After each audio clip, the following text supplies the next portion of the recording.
Turn up your volume. Okay, I gotta turn my volume on here. Right.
Hello, everyone.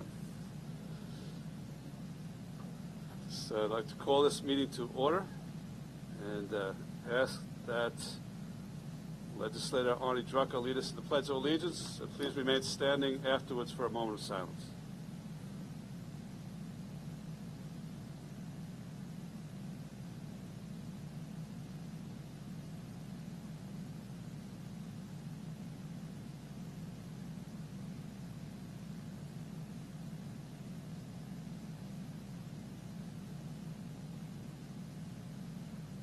We may have a moment of silence for civil rights leader Congressman John Lewis, for the Marines and sailors who passed away this weekend in the tragic accident, and for Judge Sam Levine.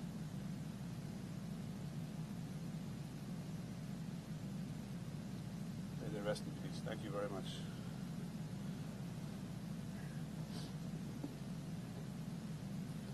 Welcome to the meeting of the Nassau County Legislature.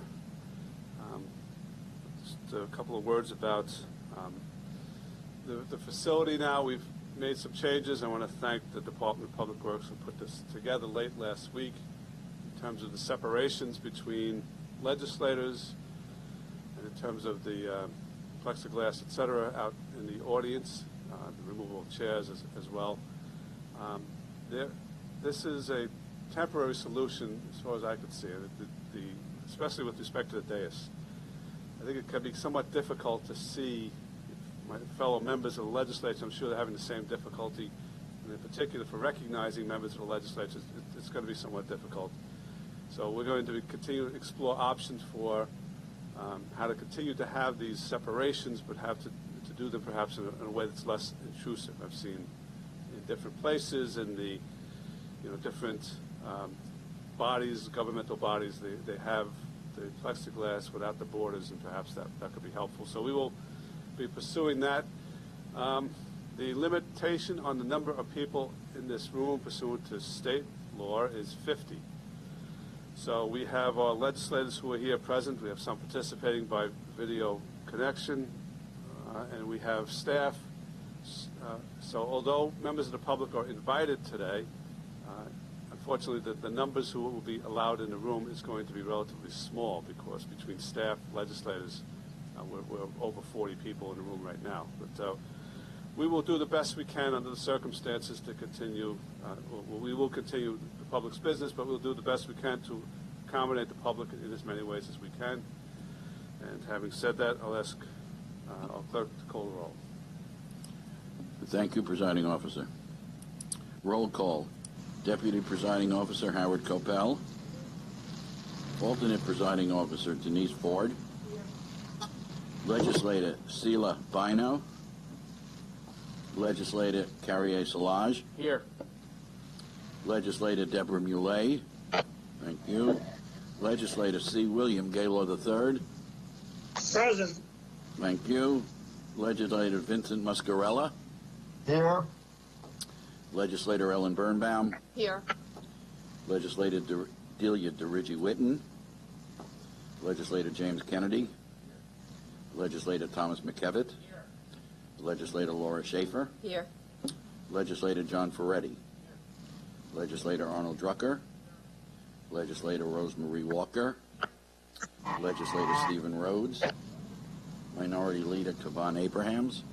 Here. Thank you. Presiding Officer Richard Nicolello. Here. We have a quorum, sir. Okay, thank you. We're going to have the emergency calendar first. And could you read the first emergency?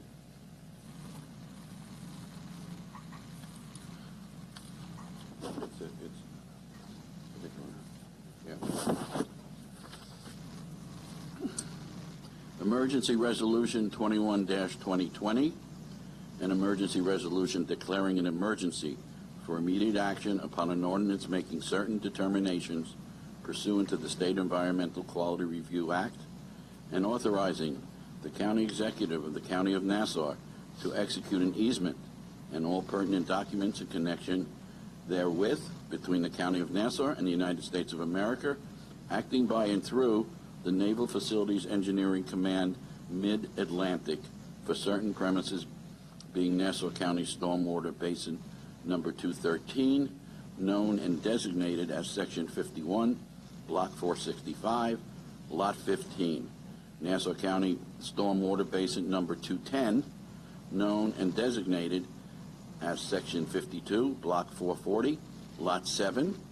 Nassau County Stormwater Basin number 477, known and designated as Section 52, Block 376, Lot 60, along an area of the right-of-way at Union Avenue and Seaman Neck Road, 6 feet wide by 4,200, totaling 200 square feet, and along an area of the right-of-way at Stewart Avenue and the boundaries tied in wide by 50 feet, totaling 300 square feet, County of Nassau, State of New York. Thank you. Legislator Walker makes a motion to establish the emergency, seconded by Legislator Ferretti. We have speakers on the emergency. Good evening, legislators. Craig Pavel, Deputy County Attorney, here with the Office of Real Estate Services.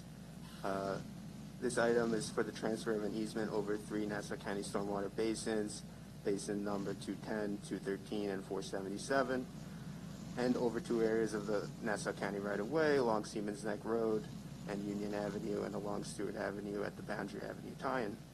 The Navy presented this effort to the Department of Public Works in 2019, and the item was presented at OSPAC on January 8th, 2020, and following that, the item was also before the Nassau County Planning Commission for their consideration as well.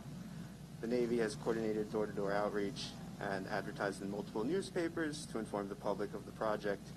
Virtually attending, we have Christy Chester, real estate specialist from the Department of the Navy, as well as Dave Brayak from Tetra Tech, lead contractor for the Department of the Navy and lead contractor for this item.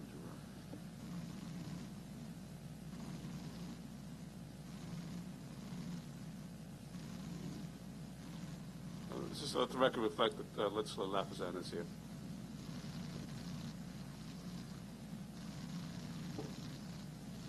Okay, why don't we get into, I guess we could do both since they're interconnected, a description of the item in terms of substance of what it, I know you gave us a little bit of the meets and bounds, but substance of the item and the need for an emergency. The substance of the item is it's a transfer in real estate. It's an easement. And I believe Christy Chester and Dave Brayak, if they'd like to tune in on the need for the emergency and the justification for it. Christy, are you on? Yes, I'm here. Can you guys hear me? Yes. Yes. Okay. Hey, my name's Christy Chester, a real estate specialist with the Department of the Navy, as Craig just stated. Also have with me to support this effort Dave Brayak. He's with Tetra Tech, which is our lead contractor for this action. Okay. Okay, yeah. Yes, my name. Yeah, go ahead, Dave. Yes, my name is Dave Brayak. I'm with Tetra Tech. We're doing the consulting work for the Navy on this project. Yeah, so I'm here to answer any questions the legislative body may have with this real estate transaction. Dave's on board for any technically driven questions that may arise. So, I'll turn it back over to you, Craig, to see if there's what questions any of the legislators have at this time. Can we just get a description of what the need, what this easement is for, what the need is, or why it's an emergency? Sure, I'll go ahead and speak to that. So the Navy is constructing a water treatment facility plant for what we deem as RA 108 Hotspot Phase 2. That water treatment facility plant will be erected on a property that we purchased in fee on 11 Union Avenue. Part of that overarching remediation action will be drilling recovery wells about 500 to 700 foot depth. And of course, if you have any technical questions about that, Dave can touch on that. But drilling recovery wells approximately 500 to 700 feet depth, pulling contaminated water and then piping it to the water treatment facility plant through right-of-ways, treating the water to drinking water standards, not chlorinated, but to drinking water standards, and then piping the clean water into discharge basins, 2 of which are on Nassau County's property that we're hearing today. So essentially, the parcels that we're looking to acquire easements over are 3 basins for recovery well and discharge, and the 2 right-of-ways would be piping.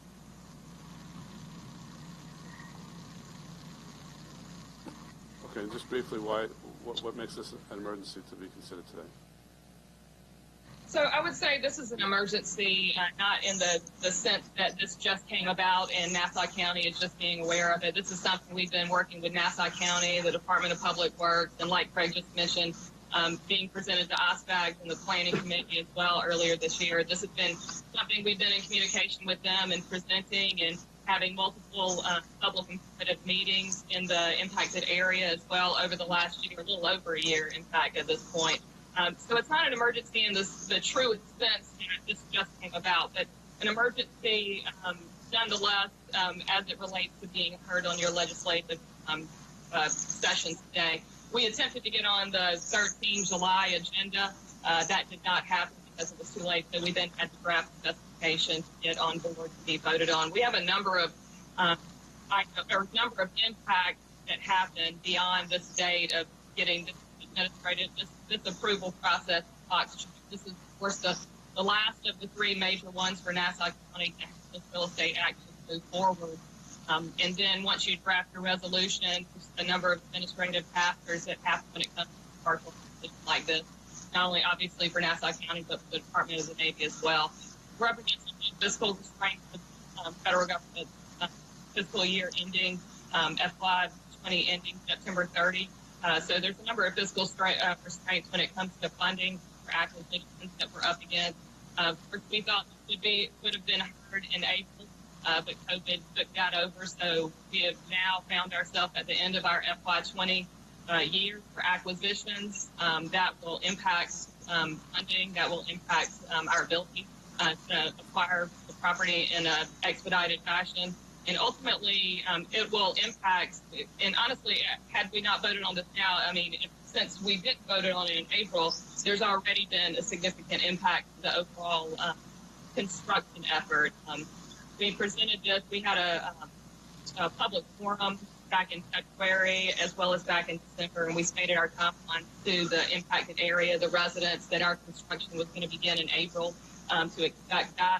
Obviously, because of COVID, we were unable to do that. Our timeline was impacted overall because this is a part of obviously a larger remediation effort, as I mentioned, with the water treatment facility plant, other property owners involved, other right-of-ways that have to be dealt with as well, pipeline constructions, obviously the recovery wells be constructed, but we can't start any of that until we acquire the easement interest with Nassau County and be able to start drilling the vertical profile bore and be able to get that data to be able to drill the recovery well and then, of course, contract for the pipelines. But essentially, the emergency comes with our impacted timeline has been detrimentally impacted already because of COVID. Now we're approaching our FY 20 for in federal government. That's going to affect our ability for acquisitions as well. So there's a number of impacts that I can't necessarily speak to. Typically, I'm not the subject matter expert when it comes to developing our timelines with our contracts and our environmental program managers, but certainly impacted nonetheless. So emergency, not in the truest sense of the word, like I stated to start with, not so much that this is just come about because we've been working on it for over a year with Nassau County, but an emergency at this point to need it to be heard and voted on to move forward with actual acquisition and mobilization of our contracts. Legislator Ferretti. Hello, Christy. How are you? Hey, I'm great. Thanks, John. Christy, with the positioning of these basins, is that based on where the plume is currently located? Are the basins at the southern portion of the plume? So it's meant to capture the outer edge of it, but I'm not the subject matter expert from a technical perspective. I'll definitely turn this over to Dave to speak to that. But essentially, this comes from a lot of data that's been pulled to strategically placed where these recovery wells are going to be, as well as the piping. So, typically, 100 yards this way to the left or to the right, we risk not capturing the plume in its entirety. Well, excuse me, to the extent that it's necessary. So I'll let Dave speak to that, if you will. Dave, before you start, the point I'm getting at, and maybe you can incorporate this into your response, is the plume moving, and how much does it move on a daily basis? Okay, right. I think Dave could potentially incorporate that as well. Okay.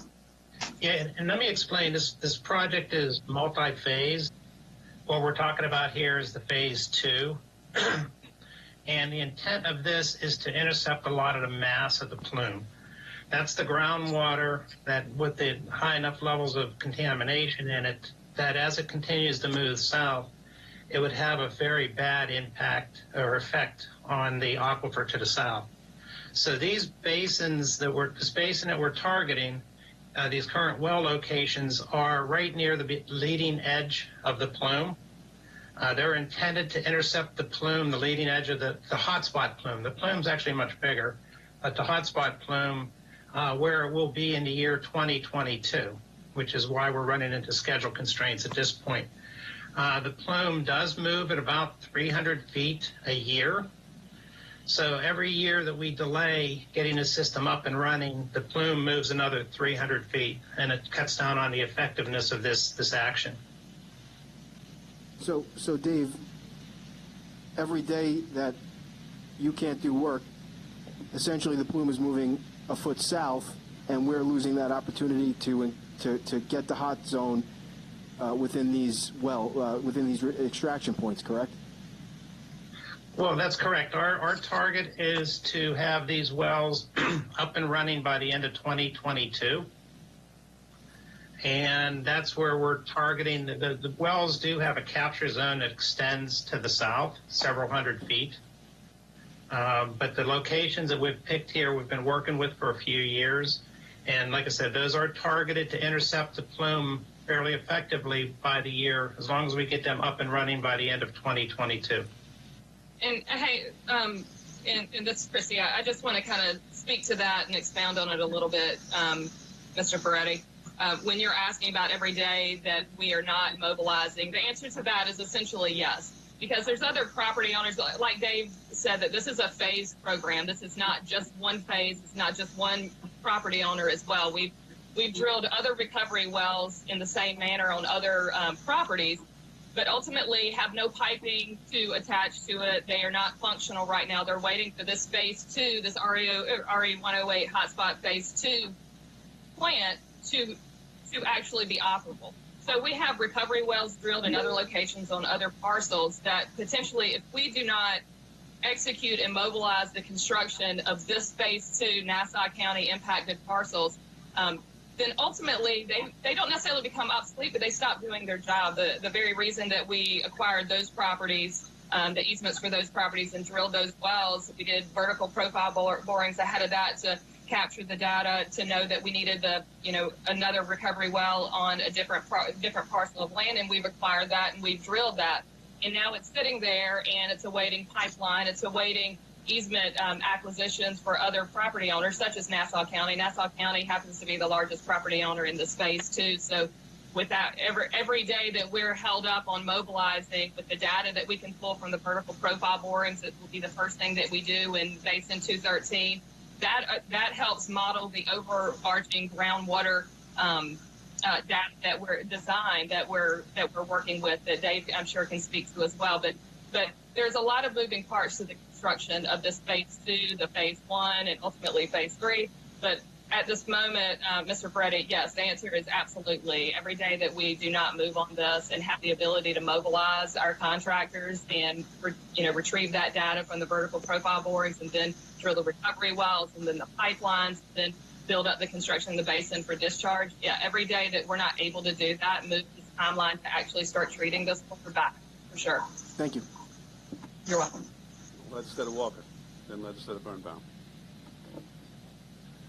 First of all, Legislator Nicolello, I can understand why we need to make this different, because I thought I was going to have to throw something over to let you know I wanted to speak.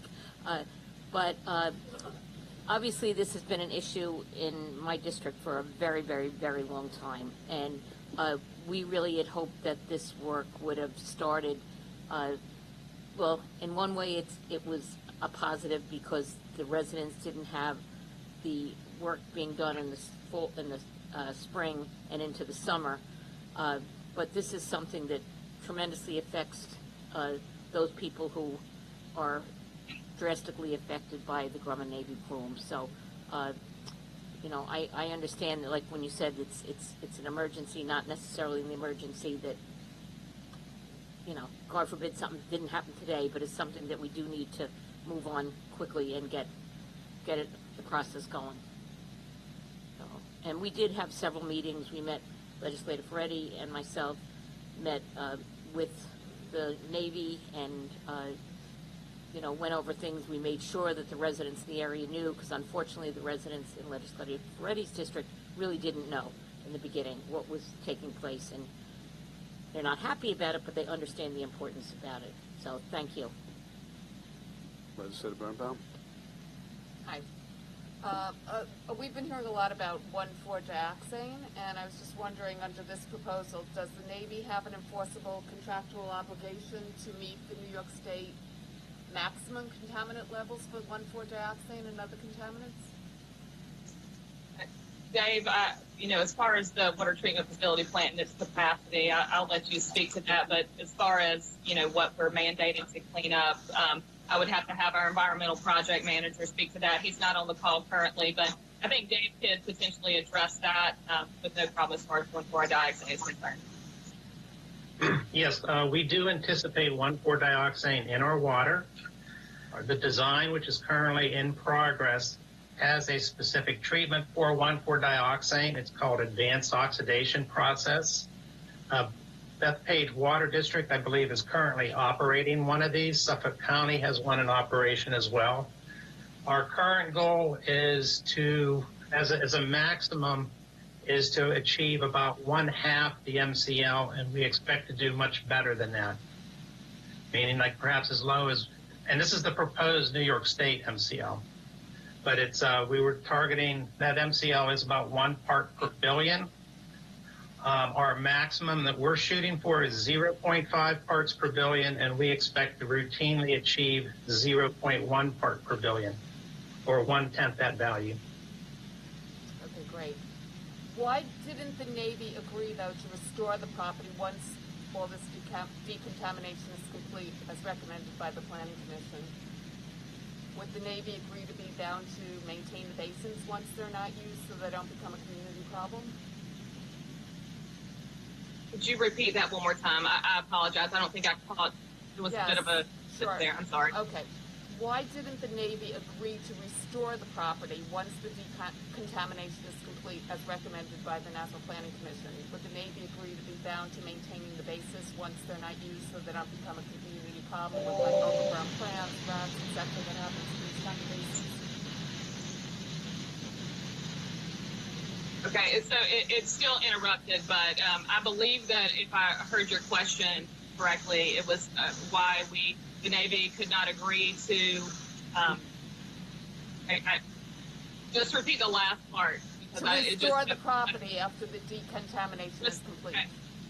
Okay, I apologize. The connection is really bad currently. But yes, to speak to that, so we cannot necessarily state over and above what we have in the easement language that we've already agreed to. But as far as how it's addressed in paragraph 8 of the easement, the language, while the Department of Navy would plan to abandon in place any underground piping.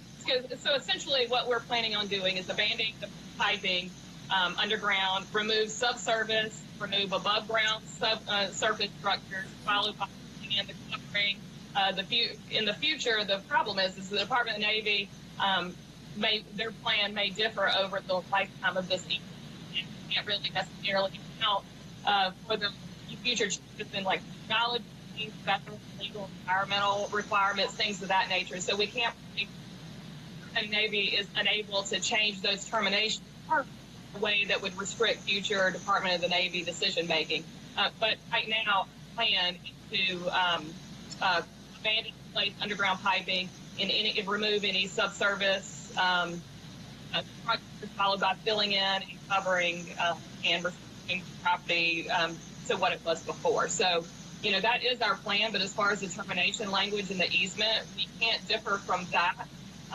Just based on the requirements over the lifetime of this actual easement contained from a technology, like I said, federal, legal, environmental requirements and things of that nature. So we have to keep it as such, but we certainly acknowledge, what our plan is currently when it comes to buried pipelines. That's typically an abandoned in place, and then the rest is removing subsurface and above ground improvements.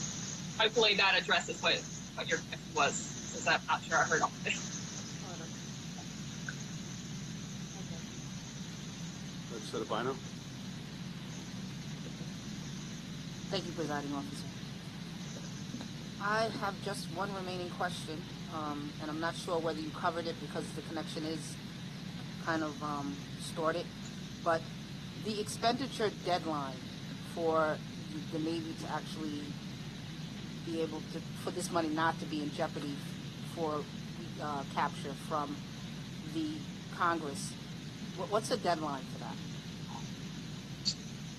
Well, to be perfectly honest, we've surpassed that deadline, but now we're approaching critical. It was over a year ago we approached Nassau County with this effort, and once we went to OSBAC and then the first time we went to planning, we realized that Mr. Beretti and Ms. Walker's, the residents in the impacted area, they wanted to make sure that we notified them properly. We held a public informative meeting in December. We did another one in February as well. We had a really great turnout for that. And door-to-door effort, advertising in multiple newspapers as well. But in order to ensure that the residents were informed that they needed to be, not just from the remediation standpoint, but from a basic construction standpoint as well, further delayed this effort. And then COVID happened as well. So we, in our timelines, we put in what I'll refer to as buffers, so to speak, when it comes to potential delays in acquisition, potential delays in weather.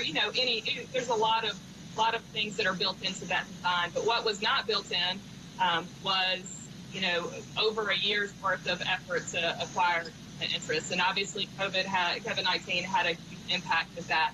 But now we're approaching a very state. We have a lot of, obviously you understand there's a lot of moving parts to construct a water treatment facility plant, to acquire easement interest over other parcels for pipeline constructions and right-of-ways, drilling recovery wells, and the VTVs that have to be drilled ahead of that for the data to be able to move forward. But there's also contracts, RFPs that we have to send out. There's a number of things that have to be signed and satisfied every step of the way for this to not only be functional but operational, cleaning contaminated water by the end of 2022. We're approaching a critical deadline at this point, and delaying any further, we have no justification for delaying any further when it comes to answering the call of being operational by the time that we promised the state of New York. Thank you. My concern is that this body has only become aware of this, the full body. I understand that you've been working with some of the legislators that are representing the most impacted areas, but we're just been aware of this less than 4 or 5 days. And so this is a lot of information for us to have to, upload and then be able to trust it. We're going to be dealing with such an important issue under an emergency type of process. It's concerning for me. But this is a very big issue. It's an issue that I am happy that the Navy is taking responsibility to rectify. I just would have loved a lot more time to be able to have looked at this agreement a little closer. There are certain things that you are agreeing to, or that's been stated in this meeting, that I don't necessarily see in the agreement. But I guess we're going to have to trust that this is the right way forward. It is concerning for me, and I just want to put that on the record. I really wish that this body would have collectively had a lot more time to look at this agreement to ensure that we're doing the right thing for such an important and critical issue. Thank you. Legislator Richie Whitten. Thank you. Just in a quick answer, who oversees the work that the Navy is doing? Like, who do you report to? Is it going to be the DEC that gives the sign-off, or how do we know what the progress is? Sure. No, that's an understandable question. So in the record of decision that was put into place in 2013 that basically placed the Navy the responsibility of this cleanup effort, it also placed us as the lead federal agency. We work collaboratively with the DEC. All of our finalized data for design plans, as well as the data that we pull from the vertical profile boring, from the water treatment facility plants. And obviously, Dave could, I'm sure, speak more eloquently about this. But we submit all of our finalized data to DEC. We work hand in hand with DEC. The plan that they rolled out about a year and a half or so ago, they will tell you very candidly that the Navy's efforts in this RE-108 hotspot, the treatment of this goes hand in hand with their overarching effort for cleanup as well, the program that they rolled out about a year and a half ago. So their plan, they'll tell you, quite frankly, doesn't work unless our effort is up and running, operational, and moving forward in the capacity that we're kind of putting forth here today. But just in brief, we have been mandated the lead federal agency for this. We coordinate and collaborate with DEC constantly, and we provide them all of our finalized data, as well as our finalized design plans as well. Okay, so in layman's term, before the Navy can complete this task, you're going to have to get an okay from the DEC that the work is completed to the standard in which they require? Dave, perhaps you can speak to this. There's some nuances about that. So we do not have to seek concurrence from DEC, but it's far more complex than that. We collaborate with them on all of our efforts, from the most basic of designs to finalized data, from the contaminated water to the treated water and so on and so forth. But Dave, maybe you can speak to that a little bit better. Yeah, the New York State DEC is involved in all of our plans. They review the documents, the design, the work plans that we implement. They provide comments on those, and we look at and we review those comments. And generally, we're 100% agreement on all technical issues. So they are an integral part of this whole process. But as Christy was saying, the Navy is the lead agency on this, and then they use NISDEC for consultation purposes. So Hopefully in that a answers your sense, question. the Navy is sort of self-ruling in this situation. So would you say the DEC has oversight, or really no? So I would say that we have transparency in all of our work with New York DEC, as well as all of the property owners and municipalities, whether it be a courtesy or deemed a requirement. We provide all of our finalized data to property owners. We do frequently to Nassau County engineers currently for other projects, and we will moving forward with this one as well. So I wouldn't say that, we provide our own oversight, but rather I would say that we provide transparency to all property owners as well as the state of New York as well, every step of the way. So should a problem incur with the DEC, should they not be happy with something, what would happen? Well, I couldn't ascertain what necessarily would happen, but if the DEC is not happy with our performance or data that is presented to them, I'm sure that they'll address the Navy accordingly. All right, I have to say, I've been finding this a little concerning, because a few of these questions I found that we're not really getting the answer to. We wanted to know exactly what date the funding was going to be available until. We're hearing September 15th, but from what you said, I just couldn't get a clear answer on that.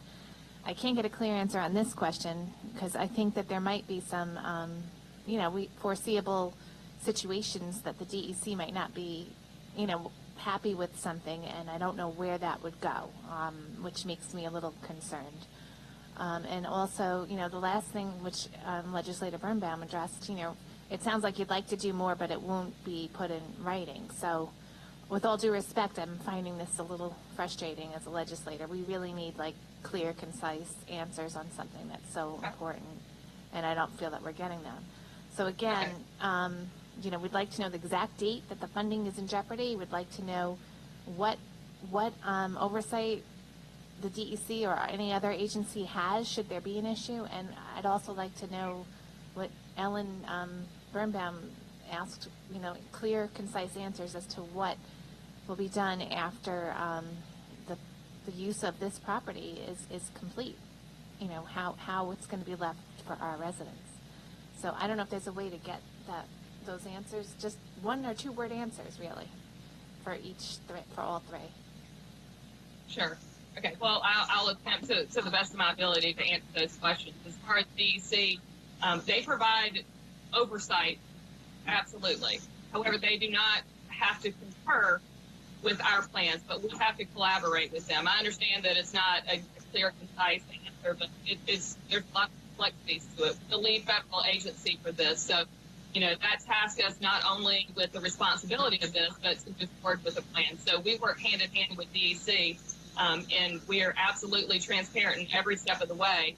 And they are supportive of this action. We've sat down with Legislator Petty and Legislator Walker with the DEC representative with their support of this mediation effort and this easement acquisition. So I can't really speak on behalf of DEC as to how they would manage if they did not like data or something we presented to them. But we create nothing but transparency to the property owners as well as the state of New York, and we collaborate with them hand in hand constantly with this effort. Like Dave said, this is a phased effort. This is one part of a much bigger picture. But we absolutely work hand in hand with them. But I can't say, I can't really speak for DC as to how they would handle or manage a situation from a state level if they did not like information that we submitted to them, but work hand in hand with them. Regarding the easement and how we leave the property, we're not erecting a treatment facility plant on any of Nassau County's 5 parcels. We have 2 parcels that are right-of-ways, which will be creating pipelines that go to the water treatment facility plant. And then the other 3 parcels are 3 basins. One will have a recovery well, which will be about roughly a 6x10 structure above ground. It'll have an electrical panel. Mr. Brayak can kind of give you a little more details with that, but it will not be a building, so to speak. It will be somewhat of a small structure. But what we will do is, you know, what the authority is now, what we typically do is abandon in place underground piping, and we remove any subsurface and above ground surface structures and put the property back to what it was before. But as far as the basins are concerned, we've discussed at great length with Nassau County and their engineering, the Department of Public Works, as far as adhering to the basin requirements, as far as up and so on. So, hopefully that speaks to your question. I wish it was clear and concise. One 2-word answer is a little more complex than that when it comes to DC. And as far as us removing, abandoning in place, we have to keep general terms because, as I stated previously, technologies, federal legal, environmental requirements, economic, physical reality, things of that nature will change over the life, particularly change over the life of this easement. So putting specifics in there as to what we'll do today that perhaps won't work years from now is not something that we can do as the Department of Navy. And as far as our fiscal restraints, to speak to that, our fiscal year ends September 30th. There's an administrative process that goes into funding and acquisition, but we have to wait on this vote to take place first, and then the administrative time it takes for an order or resolution to be drafted and submitted back to Nassau County, as I understand it, and we actually have to move forward with funding it. So there is no finite date that I can give you, but I do. From what I understand, you guys are convening one time in September as well, and that would be towards the end of the middle of it, and that would not allow enough time for us to fund an acquisition prior to the September 30th. Okay, so I think we made some progress there. So September 30th is the date that we need to pass our agreement now. So September 30th is the date that we might have an issue with the funding. Is that correct? Yes, but as I was stating... Okay. That's good. Now, the next question that I have, just before the Navy is done and packs it in and leaves, does any local agency have to approve the work that you completed? No, we do not have a local... Okay, that's okay. That's good. Okay, Sure. Now, the last thing, which is what I think I heard, is that you're working with our own Nassau County DPW, or maybe Ken Arnold, that you're going to be working with DPW to leave the property in a certain way. Ken, is that, I don't know if you feel comfortable commenting on that, Ken Arnold? Just yes or no? Was that a question for me? No. What's the question again? Thanks for doing this, Ken. I'm sorry to put you on the spot, but have you had any contact with the Navy as far as how the property will be left once the work is complete? My staff has. I don't know the details of what they discussed, but they've been in discussions with what they can do, what they can't do in the property, but I'm not sure on what the final restitution of the property will look like. All right. So can you just can we request that you work with them to attempt to make sure that the property is left in as best condition as possible after this is done? Sure. I'm done. Thank you. I think Legislator Ferretti has a couple more. Okay. I'll try to be brief. Chrissy, in terms of scheduling, I know prior to COVID, your goal was, assuming these easements pass this body, to start work sometime in April. What is your starting, your hopeful start time or date for the work? If we were to receive an approval vote and you guys draft the ordinance for us to begin work after this legislative body convening, then what we would hope to do is go ahead and start mobilizing clearing utilities, that aspect, as well as drilling notices and things of that nature. That's a door-to-door effort as well. And we would hope to mobilize as early as the 1st of October. 1st of October, you said? Yeah. Okay. That would be, the work would occur on weekdays. Would it occur on weekends as well? Typically, we try to stay into the parameters of Monday through Friday and normal business hours. Dave, if you want to speak to that, you certainly can clarify. Yeah, we normal work hours are Monday to Friday, doing normal town hours. Periodically on Saturday or Sunday, we will have some minor activities, mostly to maintain the stability of the borehole that's being drilled. But they're more minor activities such as topping off the mud and such. But no, the normal work hours are Monday through Friday. Okay. Now, when you say minor activities, you know, the drilling obviously makes noise. And one of the basins we're talking about is smack in the middle of a residential community. So that drilling would not be occurring on weekends, correct? That's correct. Okay.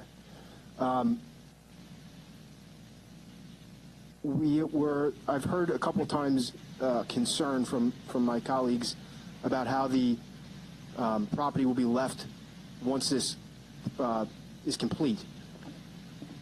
This entire process takes over a century, correct? That our target is between 50 and 100 years right now. Okay. So when we're talking about, let's put aside when this project is complete for a second, and let's talk about the next 50 to 100 years. Will the Navy be maintaining these basins, vegetation specifically, during the course of this project? Christy, I'm going to let you answer that because it's in the agreement. But what we've done in other basins is had variable agreements between the basin owner and the Navy. In some cases, we maintain the basin. In other cases, the government compensates the county for that basin maintenance. So I got to defer that to Christy. Sure, and we've spoken to Nassau County, one of their engineers, and went over in great depth the basin requirements, and that's something that typically our Navy contractors work out with the municipality or the property owner.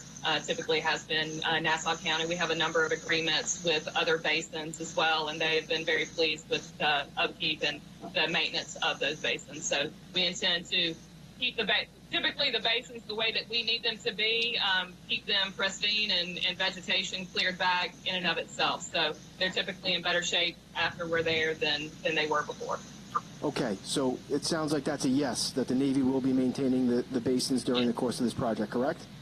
Yes. Okay, and in terms of water levels, obviously there's a basin where the treated water is going to be dumped into the basin, correct? Correct. All right, and in that basin in particular, I would assume that during storms there'll be a propensity for that basin to fill. Will the Navy be monitoring that basin for water levels to ensure that when storms occur, there won't be any overflows into residential communities of water? Absolutely, and if you want us to expound on what that process is, Dave, I'm sure can do that. Yeah, let me explain. The basins are designed to hold a certain volume of water. We do anticipate having some small level, 1 to 2 feet of water in the basins as a result of our actions. And what we will do is we're going to actually dig the basins a couple feet deeper so that our water, the volume that we're taking up with our water will be displaced by the amount that we're excavating. In addition to that, we will have level sensors, automatic level sensors in the basin monitoring for the water, and we will also have, it's a rain gauge, is in essence what it is. But if we get a significant precipitation event, usually about 2 inches per hour, our system will automatically shut off. If the level in the basin reaches some predetermined level, that would be unexpected, that could cause it to increase, we would shut off. If we're projecting a major storm coming through, like this current tropical storm coming through, we would typically shut our system off a day or two in advance. So we have 3 levels of protection, and not to mention that we do have our operators go to the basin on a regular basis as well. Okay, thank you for that answer. Now, last couple questions. The piping that's going to go through the roadways, it's going to go through town roads, for this project at least, town roads and county road, the county road being Siemens Neck Road, correct? Correct. It will go through, go ahead, Christine. Okay. Will there be notice to residents on both the town roads and the county road in advance that this construction is going to be done to the roadways to install the piping? Yes, there will be. Okay. And that piping, some of which is going to carry treated water to that final basin, but the other half of the piping will be contaminated water being pulled up from one of the basins. Is that correct? That's correct. So there will be some contaminated water traveling through pipes underground, correct? Yes, and Dave can... What assurances do we have if there was a leak in one of those pipes that contaminated water would not leak into ground, underneath people's houses or whatever? Sure. I'll let Dave speak to that from a technical perspective as well. Okay. Yes, the water, you're correct that some of the water coming out of our wells will be contaminated, and it will be pumped from those well locations back to our treatment plant. What we're going to do is we will be using something called double-walled pipe, and the water with the contamination in it will be flowing through the inner pipe, and this will be roughly an 8-inch diameter pipe. Outside of that, we will have a 12-inch diameter pipe. That's the second wall double containment. And so if the inner pipe leaks, it flows into the outer pipe. The outer pipe has a leak detection system built into it. We will have several manholes along the way. And if those manholes, if they see any water, there will be a level switch that says we have a leak in our piping somewhere. And it'll basically tell everything to shut down and sound an alarm, at which point we have a series of steps to go locate the leak and repair it and such. Okay. And the roadways which are being taken up in order to place these pipes down, what is the procedure going to be in terms of putting the asphalt back? Is it going to be resurfacing, patching? What is it going to be? So, go ahead, Dave. I'm sorry. Yeah, currently we're looking at the conditions of the road and what's been typically done. Our current plan is to patch the road to match the existing. However, when we get into cases where we have newer roads, then we would be looking at repaving a lane. Okay. And just one last question. Siemens Neck Road has an elementary school on it, East Broadway Elementary School. Obviously, there is, during the school year, which we're now going to be approaching, and this work's going to be, originally we thought the majority of this, a lot of this work was going to happen in the summer. Now it's going to happen in the middle of the school year.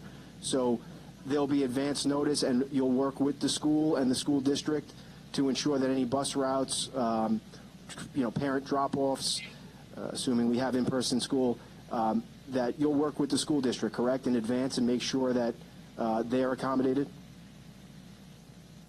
Yes, to the extent Nassau County wants to communicate with the school, we're amenable to working with them, absolutely. We submit to Nassau County traffic plans and things of that nature ahead of construction, and we absolutely will consider bus routes, parent pickup, drop-off in the area and the location. Well, I could certainly tell you that I absolutely want to make sure that we sit down with the school district and work that out well in advance as far in advance as we can.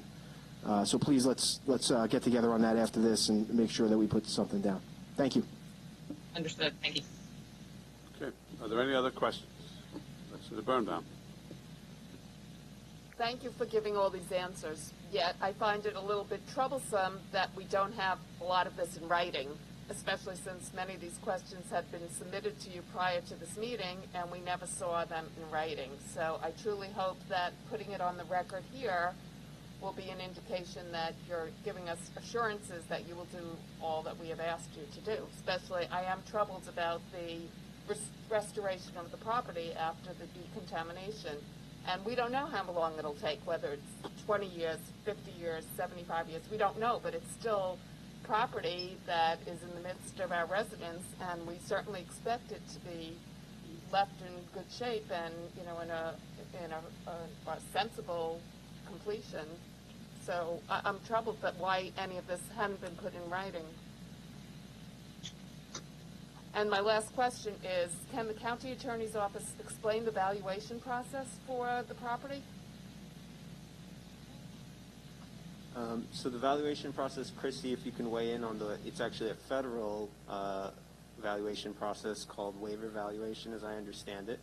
And I do have an email from the Navy on that, from Amanda. And as I understand it, the Navy makes a determination of value, in this case, nominal valuation, and it allows the Navy the greatest degree of flexibility in negotiating. And so, Christy, can you expound perhaps on the waiver valuation process? And if there are any other questions, I can gladly answer them. Certainly, we can do that. We've discussed in great depth with Nassau County the valuation of the 5 parcels. Ultimately, and without getting into technical terms, but the Uniform Act describes the use of a waiver valuation when the agency determines that an appraisal is unnecessary because the valuation problem is uncomplicated and anticipated value of the proposed acquisition is estimated to be $10,000 or less. Ultimately, USFLA, which is the Yellow Book standards, that's the standard in which the government has to adhere to, was written primarily for federal acquisitions from private landowners. Can you guys hear me? It's difficult.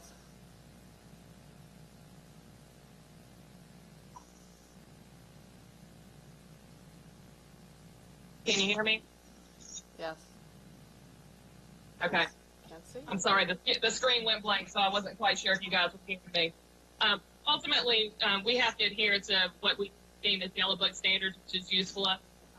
It was primarily for federal acquisitions for private landowners. It's to not only protect the landowner from the government unjustly compensating them, but to also protect the taxpayer who is ultimately paying for it. Because of this, USFLA, which is the federal standards evaluation, differs from USPAT, which is the private sector standard for appraisals. And in this respect, USFLA does not allow for speculative highest and best use and an undetermined time in the future. In fact, USFLA assumes that a property's highest and best use is ordinarily its existing use. As a property owner will typically put their property to its maximum use. In this case, right-of-ways and basins, the stormwater basins.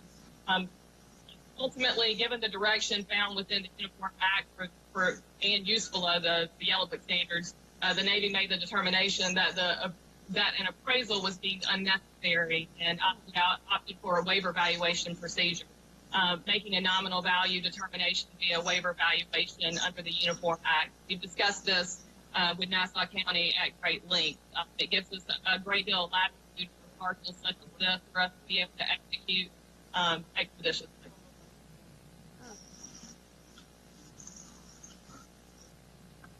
And I'll just follow up, Craig.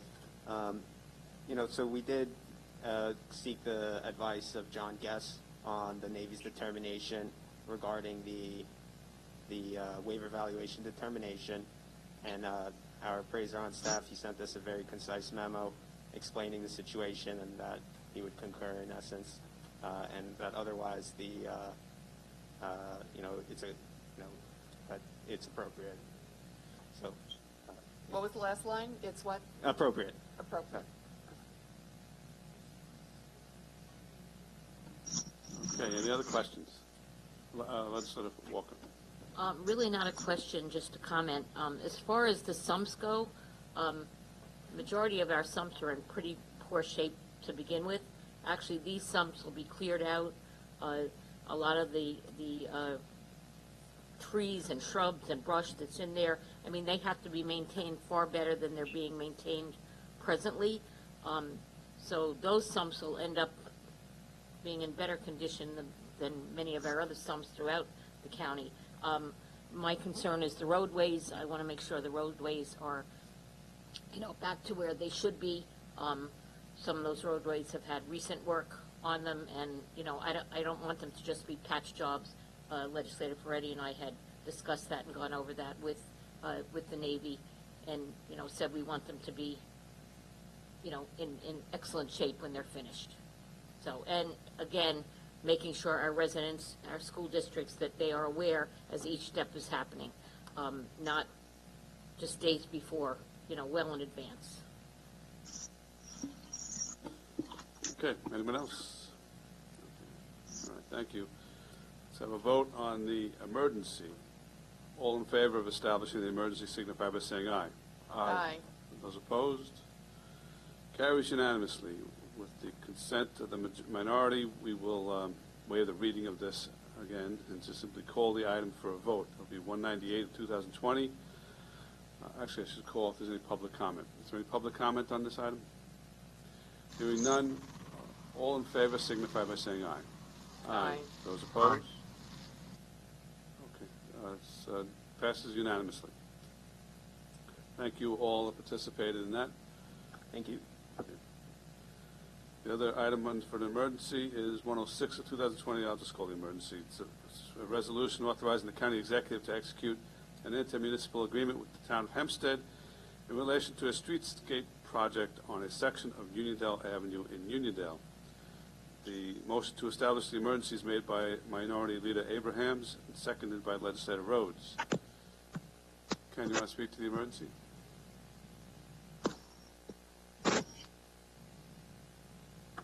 Good afternoon, Ken Arnold, Public Works. You can cover the substance of it, too. Excuse me? You can cover the substance of it, too. Do both. Okay. So this is a IMA with the town of Hempstead. The department has a capital project on its books for the streetscape work on Uniondale Avenue. We completed phase 1 about a year ago. We were looking to do phase 2, and then in talking with the town, they were undergoing a similar project in another portion of Uniondale Avenue. So it was best felt that we combine our efforts and have a single contract out there, not to disturb the community with multiple contractors. So we did the design, and we forwarded the design to the town. The town put together the IMA, and they bid the contract and are ready to proceed. They're just waiting for the county to act on the IMA, which is what's in front of you today. The IMA is for $1 million. It will cover all the county's previously obligated phase for phase 2. Okay. As to the emergency, my understanding is that we need to move as quickly as possible on this in order to get the work done before the paving season ends. Is that correct? Yes, the town is looking to start the work as soon as possible, and, this type of work usually would end somewhere around December, so to move this forward today would give them a chance to get this work done before that point. Anyone have any questions for Mr. Arnold? Did we lose connection here?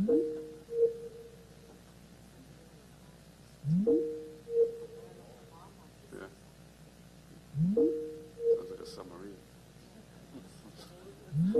The Navy again. Just hold on.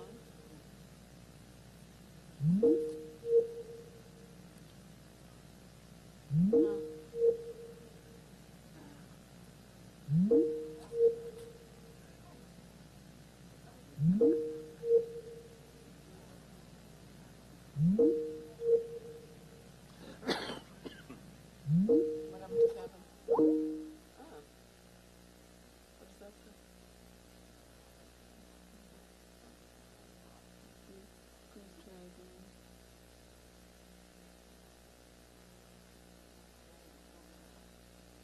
That's his computer. Somebody has to hit retry.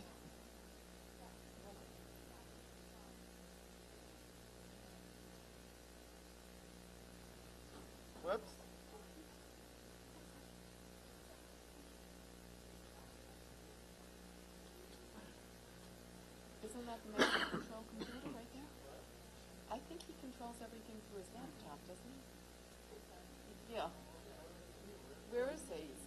to hit retry.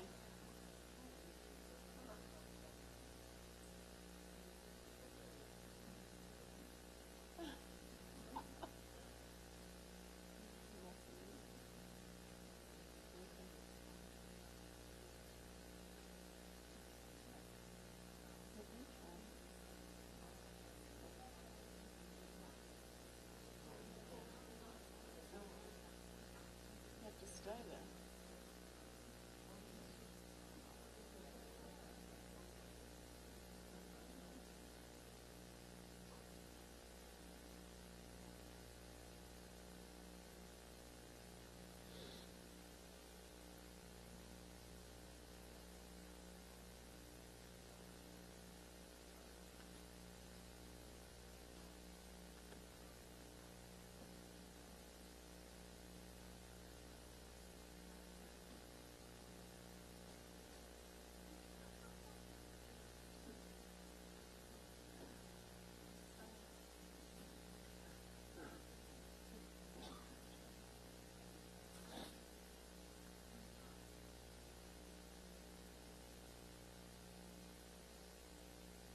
It was 100% cotton.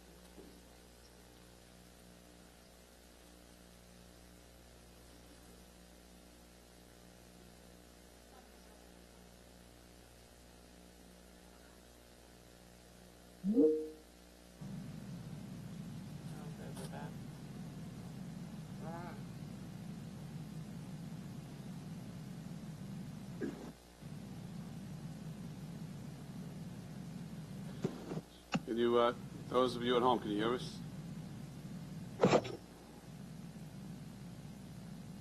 Vinny or Kavan, can you hear us?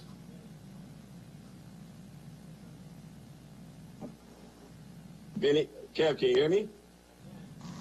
Okay. Can you hear me? I can hear you. I can hear you. Okay. Thank you, Kevin. All right, we were considering the intermunicipal agreement between the town of Hempstead connected to the streetscape project on Uniondale Avenue. Kavan, did you want to add anything to that or say anything about that project? I don't think you can hear us. I don't know if you can hear us. Oh, he said no? Can someone let the presiding officer know? We can hear Kevin when he spoke in the microphone close, but I could barely make out what he just said. Okay. Same here. I can't hear the presiding officer. I can hear you. I can hear you, Karan, but I can't hear him. Yeah, I hear you loud and clear. And I heard Kevin. Yeah, no.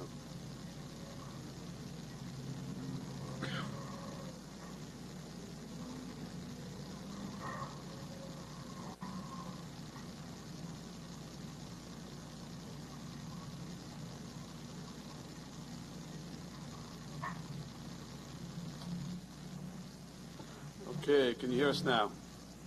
Is that better? Is that better at all? Obviously not. It's slightly better, but it's not as good as it was before the cutout, or the power or the feed went out.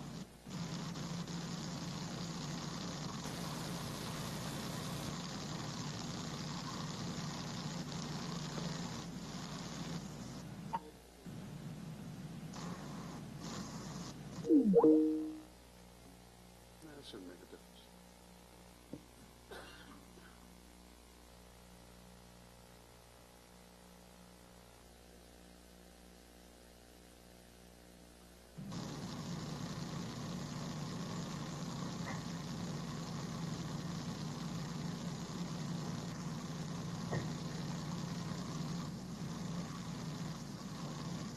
Okay, is this any better? Can you hear us? I can hear okay now. Okay. Yeah, that's better. That's better? Okay. Thanks, Kevin. All right, come on. I don't know if you wanted to add anything about the streetscape project.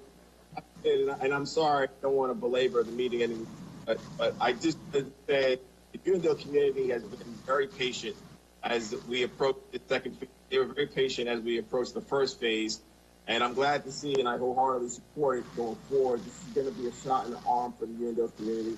And some of you have seen phase one with the crosswalks and the theater lighting. It's gonna continue to transform, and this partnership with the IMA that was before us today and working with the town of Hempstead is going to continue that, and hopefully it'll spur more things to come. So I'm thankful that it's on the calendar today, and I'll be giving it obviously my 100% support. All right, okay. All right, thank you. Any other legislators want to weigh in on this? All right, hearing none. Any public comment on the emergency? Hearing none. All in favor signify by saying aye. Aye. Those opposed? Carries unanimously. That establishes the emergency. And just on the item itself, 106. Any other discussion onto the item? Any public comments? All in favor signify by saying aye. Aye. Those opposed? That carries unanimously. So that's the end of the emergency portion of our meeting. We're going to go to the regular calendar. There are a number of items that have been agreed to between the minority and majority that can go by way of consent calendar. These items were on in committees several weeks ago. They've been vetted and discussed, and it's been determined that no further discussion among us is required. So let me go to those items.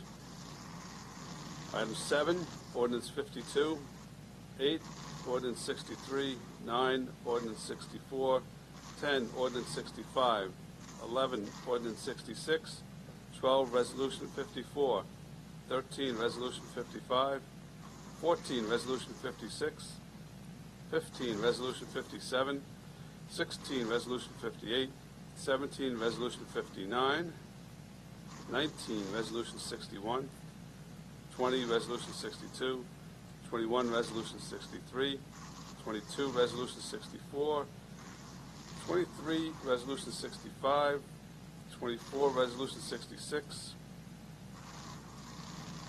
25, Resolution 67, 26, Resolution 68, 27, Resolution 69, 28, Resolution 70, 29, Resolution 71, 30, Resolution 72, 31, Resolution 73, 32, Resolution 74.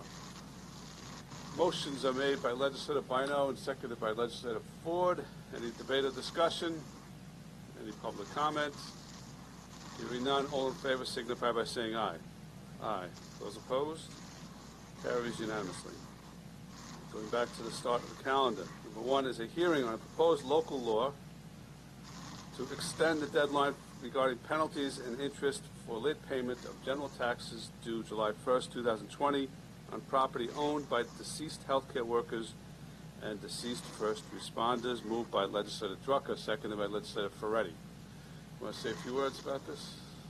Yes, thank you, Presiding Officer. Once again, I want to thank Legislator Gaylor for his collaboration on this bill, and I want to thank the majority and my caucus here for continuing to do whatever we can to show our appreciation to our frontline workers and our first responders for the heroes work that they do day in and day out during this COVID pandemic. And this is just one small way that we can show our appreciation to them and provide some sort of relief, an economic relief to their families for suffering the grievous loss of these heroes in fighting this pandemic. So I just want to commend everyone, commend the legislature, the body entirely, and I'm just very gratified by this. Thank you. Thank you, Arnie. I neglected to do one thing, which is a vote to open the hearing. All in favor of opening the hearing signify by saying aye. Aye. Those opposed? Okay, the hearing is open.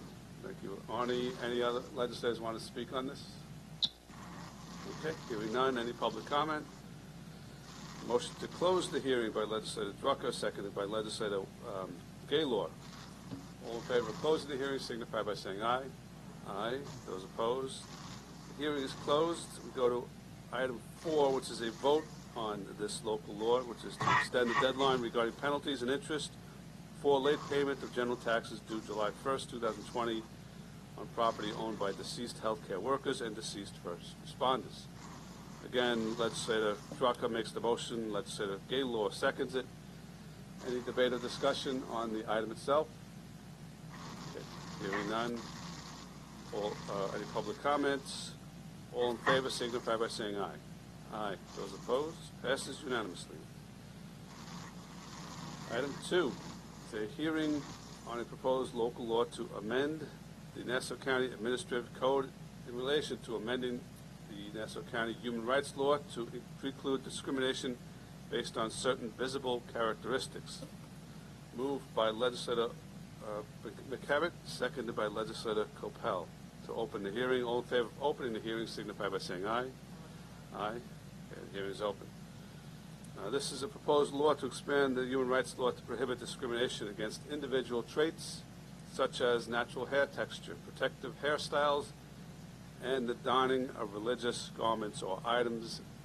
With respect to that latter category, the county has become and is extremely diverse, specifically in the area of religious traditions, cultures, backgrounds, and this makes sure that whether you are Hindu or a Sikh or Muslim or a Christian or of the Jewish faith or any other faith, and what you're wearing is part of your religious attire, you cannot be discriminated against under our human rights law. Just to add one other thing, that these specific categories are not otherwise covered by the human rights law, either specifically or by a general catch-all provision. Anyone else? Legislator Drucker. Thank you, Presiding Officer. I will be voting in favor of this amendment to Nassau County's human rights law. However, I cannot help but feel that today's action is incomplete. Nearly a decade ago, Judy Jacobs first carried legislation that would add simple language to our human rights law to make it unambiguously clear that transgender people are protected under county non-discrimination laws. The legislature has not acted upon this amendment despite numerous opportunities. Since that time, state legislation has since been enacted to mandate equal treatment under the law for transgender New Yorkers. Mr. Presiding Officer, you argued on July 13th that this makes local action on behalf of transgender Nassau residents unnecessary. I respectfully submit that the actions of this legislature reveal this stance to be an unjust double standard. Consider the amendment we are debating today. It will ensure that the people that form the beautiful cultural tapestry that we call Nassau County are protected from discrimination based on certain visible characteristics or traits, such as natural hair texture and protective hairstyles. However, Section 292 of the New York State Human Rights Law was amended last year to prohibit exactly this same type of discrimination by expanding the definition of race to include traits historically associated with race, including but not limited to hair texture and protective hairstyles such as braids, locks, and twists. Why is this bill before us today, worthwhile and honorable as it is, being held to a different standard by this legislature than one for transgender people? Furthermore, it is an established practice of this legislature to make certain protections explicit under county law, notwithstanding the existence of similar protections under state or federal law. The challenges faced by transgender Nassau County and New York residents has not abated. Transgender people experience elevated levels of poverty, housing discrimination, workplace bias, and a risk of suicide and mental health challenges as compared to the general population. They are also frequently the target of fatal violence. According to the Human Rights Campaign, advocates tracked no fewer than 27 violent deaths of transgender or gender nonconforming Americans in 2019. Many were black transgender women. At least 21 trans people have been killed in America this year alone. It is now clear in 2020 that gender identity and racial equity are inseparable. I believe that enshrining county-level protections stemming from gender identity in our human rights law is not only morally and legally correct, but consistent with the practices of this body. The transgender community is under attack as we speak, and we have a duty to stand with them, just as we seek to do with other marginalized groups. It is literally the least that we can do. Thank you. Just a brief response was you mischaracterized my statements. My position has been and is now that transgender rights are covered, and that the general statement with respect to perceived gender covers it completely. It was intended to do so back when they adopted it. It's sufficient to do so. So my position has always been, and our position has always been, they're already covered.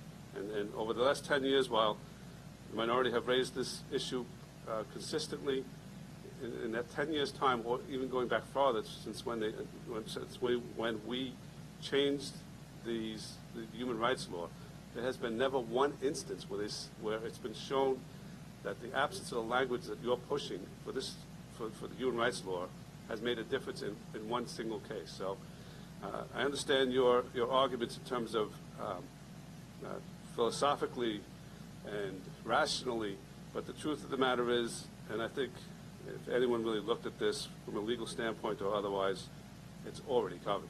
It has already been covered, and they specifically included perceived gender to cover it.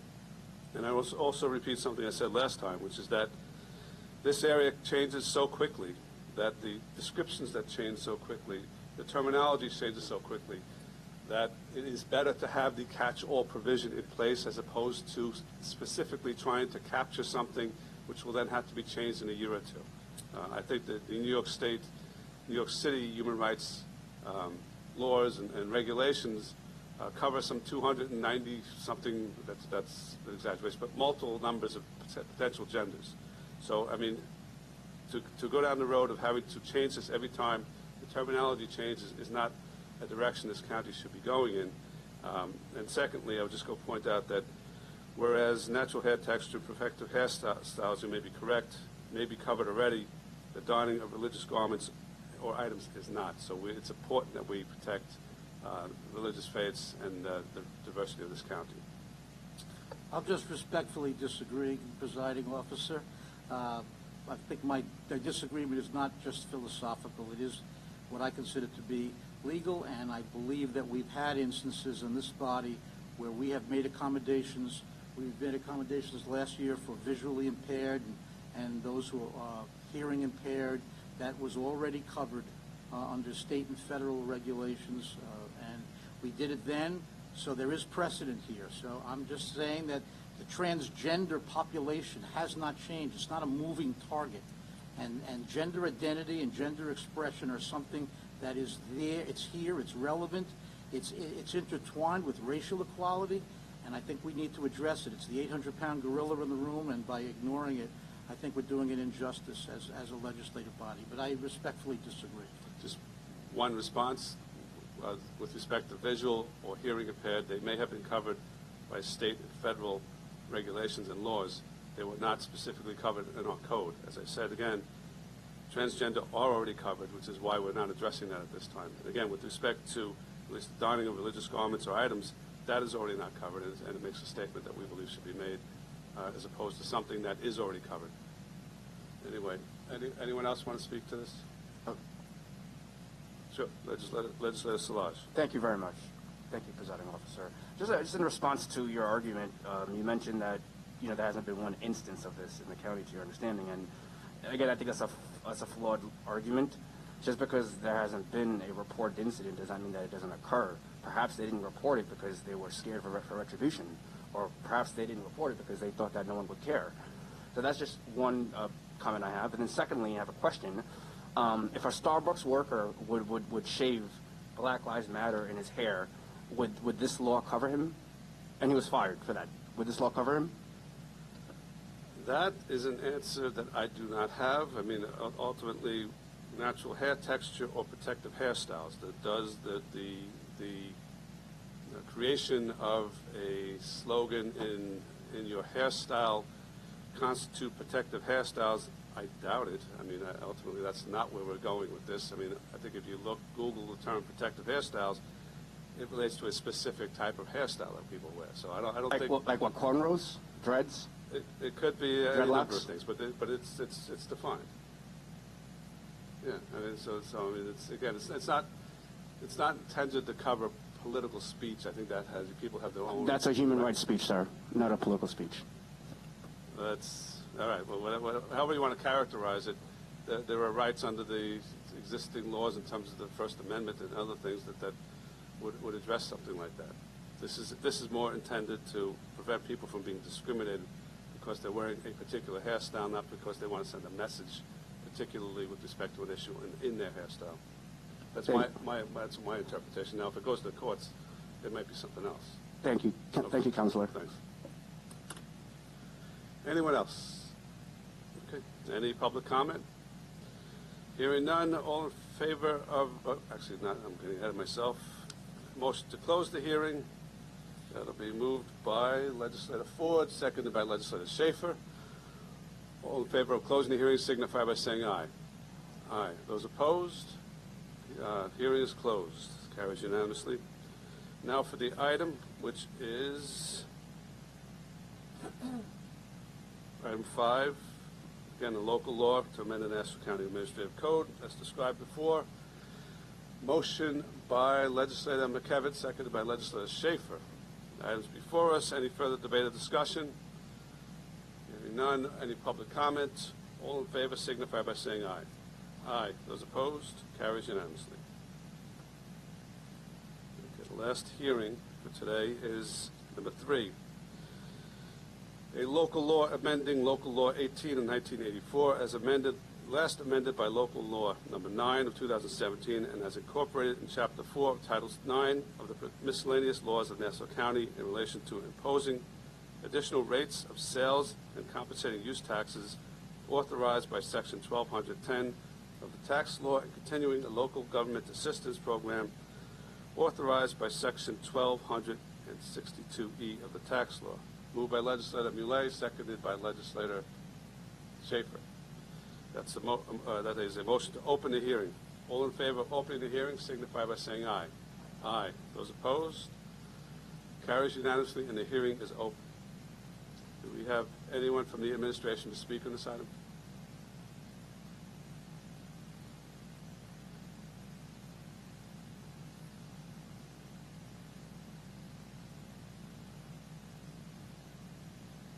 Andy Persico, Office of Management and Budget.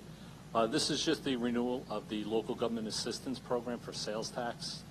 There's 2 components. The one piece goes to the towns and cities. The other piece goes to the villages. Budgetary-wise, up until the pandemic, it was approximately $75 million that we paid out. It's been revised as the sales tax numbers decline. So I'm here to answer any questions that you may have. The total number has been revised downward, correct? Yes, they have. Okay. That's correct. They're going to follow suit with the amount of collections that we make. So, what about the specifics in terms of, I know a certain amount is guaranteed to the villages. Has that been? Still in place. It's $1.25 million annually. So. Okay. Any questions? Legislator Rhodes. Yes, how are you, Mr. Persich? How's everything? Legislator Rhodes, how are you? Good to see you. Has there been any discussion between the administration and any of the villages? Because I know that from my own communications with them that the split between the towns and the villages has always been a bone of contention. I'm not aware of any ongoing involvement or conversations between the villages. I know everybody wants a little bit more take of the sales tax, but it will require state legislation in order for that to happen, I think so. Because this is part of state law, so even if we wanted to enact it, it would require an action by the state in order to change the split between the villages and the county, so. But that ultimately would wind up having to start with some sort of discussion here at a local level, right? Correct, and unfortunately, if times were a little bit more robust, I would be more in favor of that, but where we're at right now, I mean, I can't see giving away any additional sales tax proceeds that we may have, so. Well, the amount remains the same, does it not? In other words, the impact to the county doesn't change. It would be the split between the town and the villages to change. The village piece is a fixed amount. The town piece is a percentage of the total amount. So that's a component of the reduction. Sales tax goes up, they get a little bit more. If sales tax goes down, they get a little bit right, less. Right, but the money that's received by the villages comes out of the town's portion, does it not? No, it doesn't. It comes out of the county So it portion. comes out of the county's portion? It comes out of our bucket. That is correct. Okay. Because my understanding is the argument from the villages is that many of the services that are provided by the villages are services that the towns are receiving compensation for. But the villages don't necessarily Correct. There's proceed been some conversations with some villages that I know of that they didn't feel that their portion of the town piece was not an equitable distribution. But again, it would require the state to make the change in the law to change the splits between even the town piece and the village piece. No, I understand that there has to be state action, you know, but again, if there's a conversation to be had, that conversation should occur locally first, I would assume, right? Yes, would have to occur. I think we don't have enough. I don't have enough to give back to the villages. If the towns want to give some of the money of their take back, then I think that's a conversation the villages can have with the individual townships. But we here in the county, I mean, I can't afford to, up the split. I certainly understand the financial picture. Now, my understanding is that the current agreement does not expire until November 30th. Is that correct? That I am not sure of. I think in order to, the reason that it was put on was in order to get it on the state calendar. So it's a timing issue that it had to be put on here because the state wanted it by September because they need our local law in order to renew the expiring law in the state. So. And when is the legislature going back into session? Do you know? I can't answer that, legislator. I'm being honest with you. You would anticipate it being sometime in September, otherwise this would be a pointless exercise. September, October, I would think that's something, because that's when they specifically asked us to get it up to them, to give them a little lead time too. Okay. I'm just, knowing the issues that the villages have, I'm just hesitant to consider this now, knowing that there have been no conversations with the villages in the county. That I feel as though probably should have been something that was done before it was presented to us, even if there's no change. But just to know that those issues have been heard and that they've been taken into account. I can rewind you a little bit to 2018 when there was a conversation with the president of the Villages Association from one of the villages, and we discussed the issue. But again, the county's shaky financial position limits us of what we could give them. You know what I mean? Even if we could do something, I think we don't have the funding in order to give them additional funds. We're in a control period, so I don't think to increase the piece to the villages is actually going to be something that I could sit here and tell you that it's going to. Well, at this pace, we'll be in a control period for the next 50 years. I mean, understood. So at some point in time, the issue has to be addressed. Right. I just feel as though it should be addressed now, or at least the conversation should take place now. We can't rely on the conversation from 2018. But the discussion hasn't been had, and I appreciate that. Understand. Just a clarification. So the town's piece is established by state law, correct? Correct. I get a percentage of the overall sales tax collection. Correct. With respect to the village's piece, does that come out of the town's piece, or is it just simply separate? Comes out of the county piece of it. It's the county portion of the sales tax that's also enacted by state law. It's 1/12 of 1/4 of whatever the crazy denominator is, but it works out to be 1.25. It's been an ongoing issue. So, did you have something you want to add?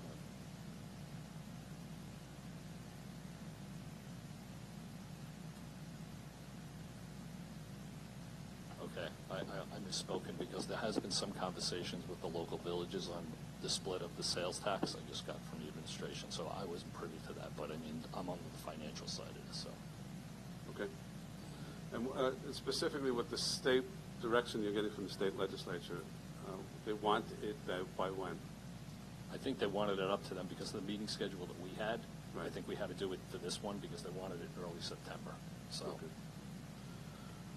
All right. Any other debate or discussion?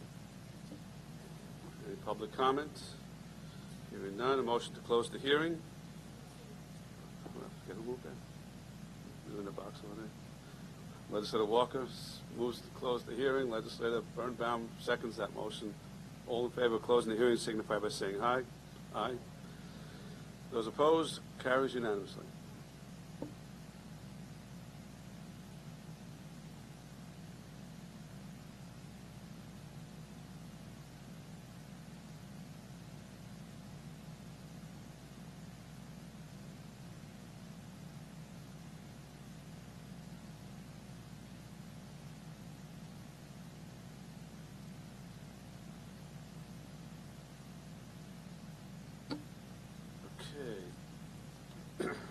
go to the item for a vote, which is item 6, proposed local law we just heard about at the hearing. Motion by legislator Ford, seconded by legislator Kennedy. Is there any further debate or discussion on this item? Just have one comment, Richard. Sure, legislator Rhodes. Thanks. I did have conversations with the Village of Freeport, specifically their council. Mayor Kennedy from the Village of Freeport is the head of the State Conference of Mayors. They expressed their dissatisfaction with the split that the villages would be receiving from the county. The indication to me was that there had been no outreach or no discussions with the administration and the village. Again, that's what I'm being told by the village. I just feel as though those conversations should take place before this item was presented to the legislature. Now, we're going to wind up taking a vote today because essentially we're being told that there's no opportunity for us to act because the state legislature is coming back into session before we would have our next meeting towards the end of September, and we certainly don't want to create a scenario where the villages would not be receiving any split because there's been no renewal in place, and we don't know prior to the election whether the state legislature is going to come back into session. But regardless of what action we take today, I think there does have to be a conversation between the villages and the administration to ensure that we can reach some sort of resolution to this, because obviously, the plight of the villages, and the pressures on their budget, obviously is relevant to all of us, as is our own. So, I just wanted to make that statement, before we voted. Okay, anyone else? Okay, you got the mic. Did you want to add something? Sure. Just that the administration has spoken with the Village of Freeport. I know I've been in a meeting with Mayor Kennedy, and he has absolutely expressed his displeasure with the breakdown. I know D.C. Santaramo has spoken to Howard Colton, and there have been ongoing conversations with the Village Officials Association on this topic. Okay. Anyone else? All right, thank you. Any public comment? All in favor signify by saying aye. Aye. Those opposed? Carries unanimously. That is the end of the legislative calendar. We need a motion to adjourn. Moved by Legislator Lapizan, seconded by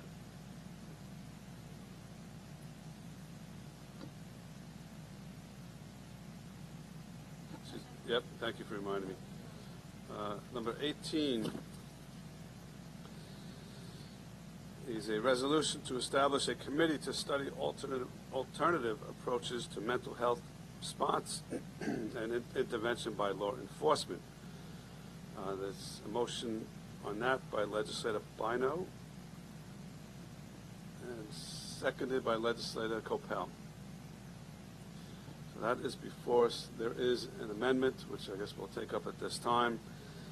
It is an amendment in the nature of a substitution and adds 2 non-voting members to the committee. One is appointed upon the recommendation of the presiding officer. One is appointed upon the recommendation of the minority leader.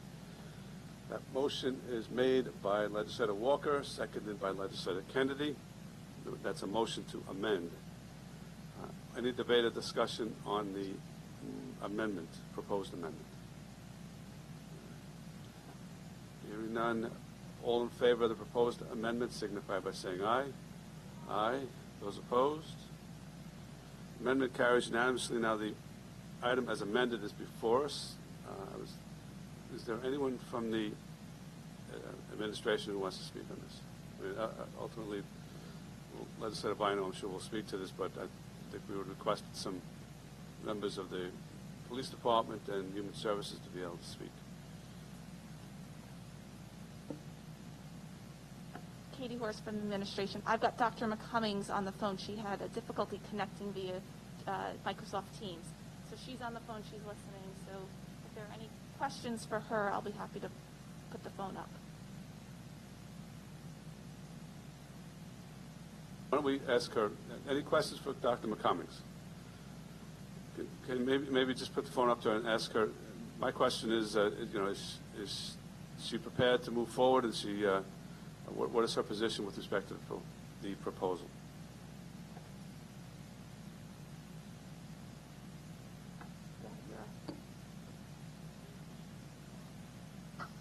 Go ahead, Dr. McCummings. Is she prepared to move forward? Is she, what is her position with respect to the proposal? So, good afternoon. We are definitely ready to go ahead and proceed with the committee.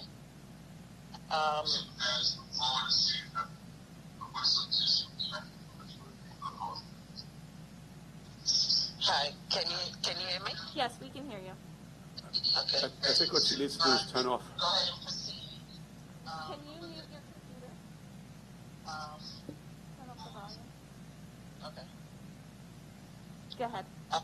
Yeah, so there already is, and it's already stated in the amendment that we already have a mechanism where we have mobile crisis teams available to go out on these calls with the police department if they're called to any kind of mental health or behavioral health call. What happens now is I understand that most of the police department, they do not call them to ask for their assistance, rather usually call and ask for assistance. So I think the amendment or the resolution would be a good way for us to establish a protocol for having both the mobile crisis team and the police department work together in order to make sure that any of these calls are handled properly. Thanks. Anyone else have any questions for Dr. McCummings? I think we're good.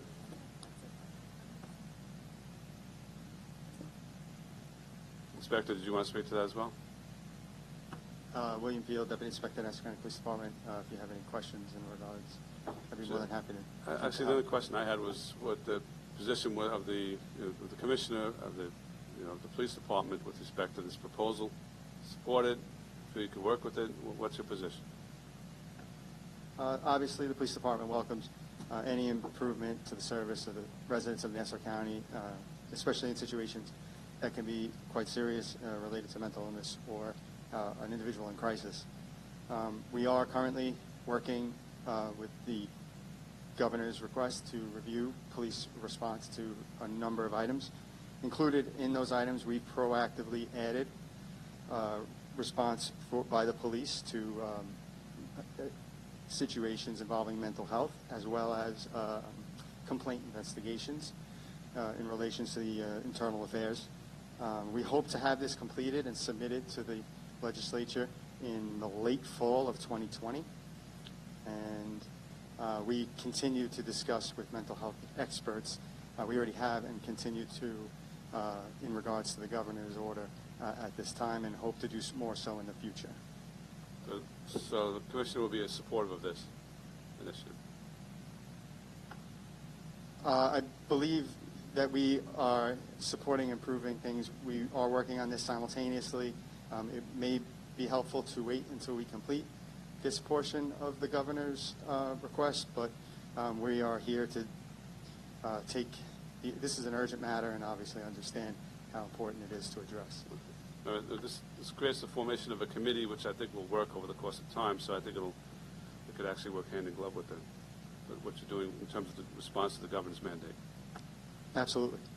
All right.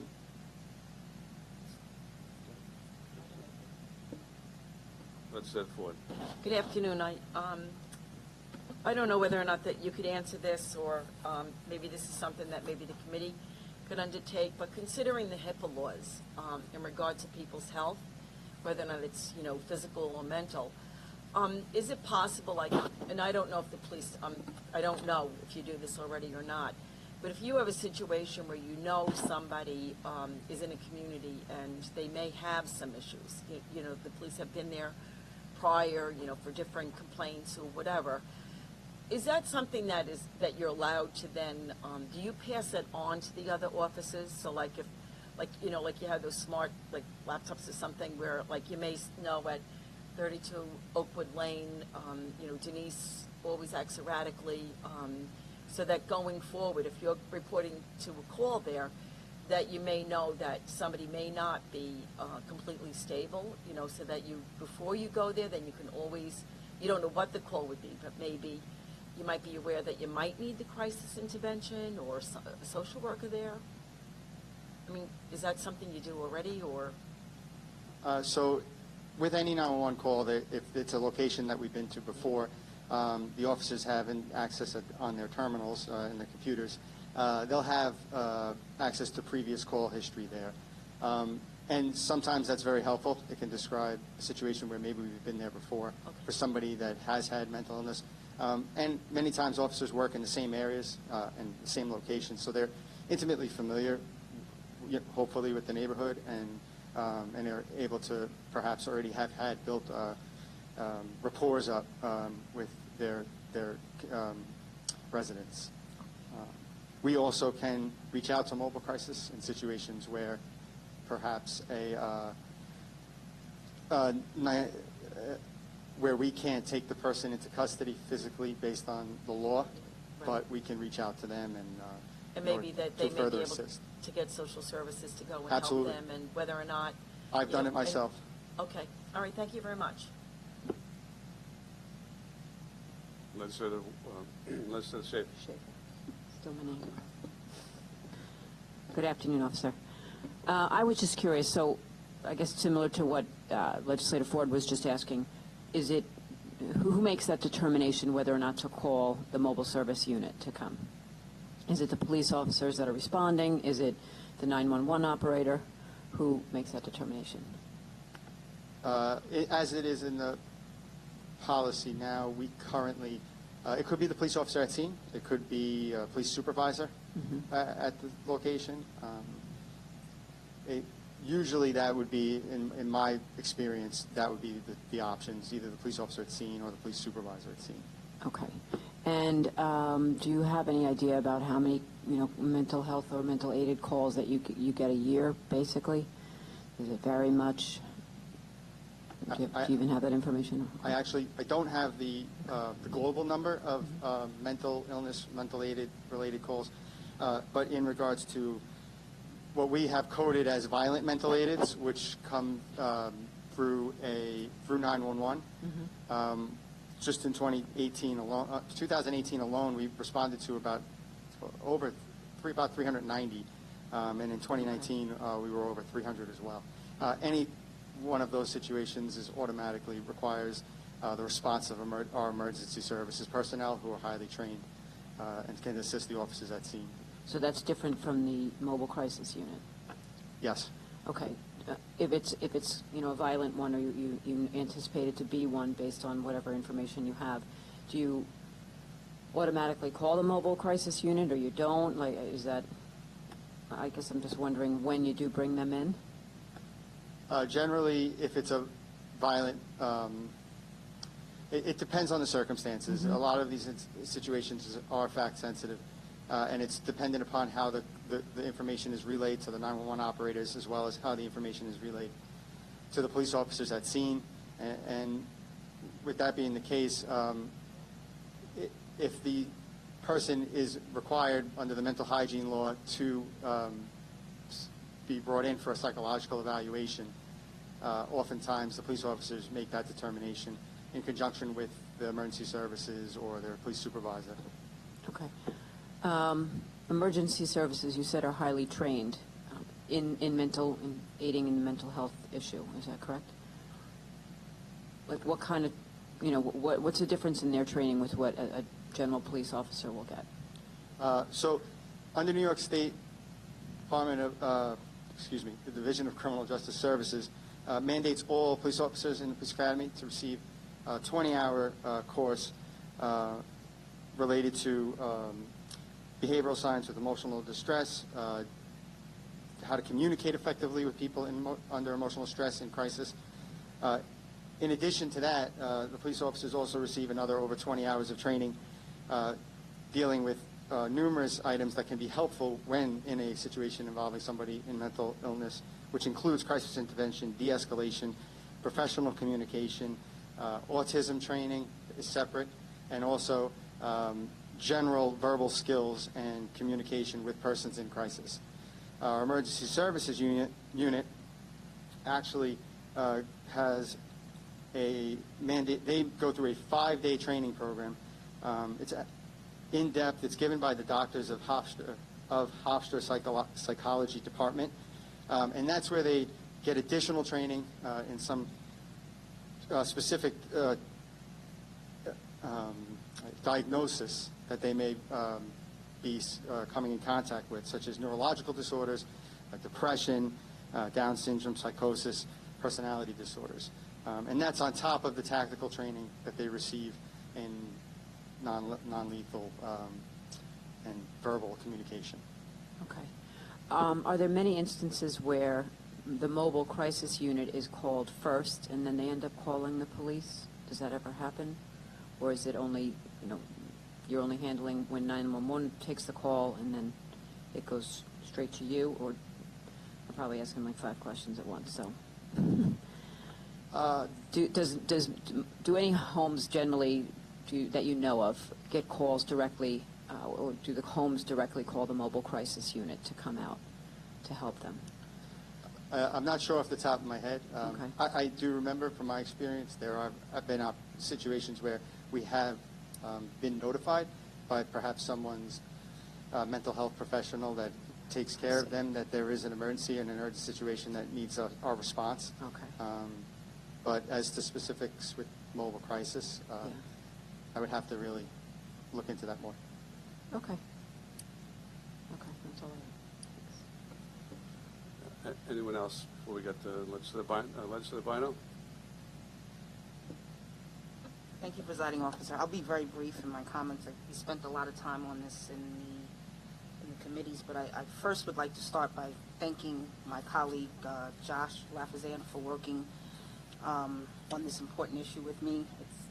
I think it's a piece of work that I've been trying to advance since my time here at the legislature, just surrounding mental health issues. I think it's very important that the county work diligently and utilize all resources available to them to ensure that we are servicing that population as best as possible.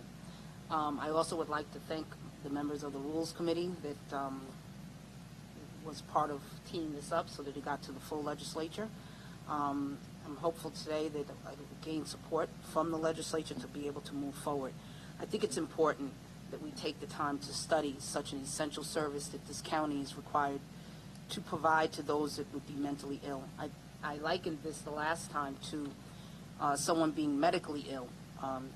Maybe somebody breaking a leg or falling down the stairs or some level of a cardiac issue, and only sending the police and not sending medical professionals to assist in aiding that individual. And so I think it's similar if we don't have highly trained, highly skilled individuals to be able to to go to these scenes and respond and look for optimal outcomes once they're on scene. So I think this is, it's important to study it. I think that our police commissioner, along with our commissioner of human services, are perfectly steeped in experience and skilled in their craft to be able to review this process and identify an alternative approach or alternative approaches as we move forward. So I'd just like to, in advance, thank my colleagues, or hopefully we can move this forward and look to work together and how we can serve this population of individuals who are so deserving of our assistance. Thank you. Okay. Any other legislators? Thank you, Inspector. Any public comment? All in favor signify by saying aye. Aye. Those opposed? Carries unanimously.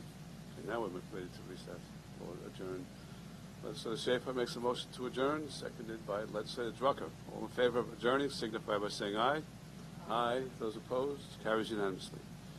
So now we have the Rules Committee.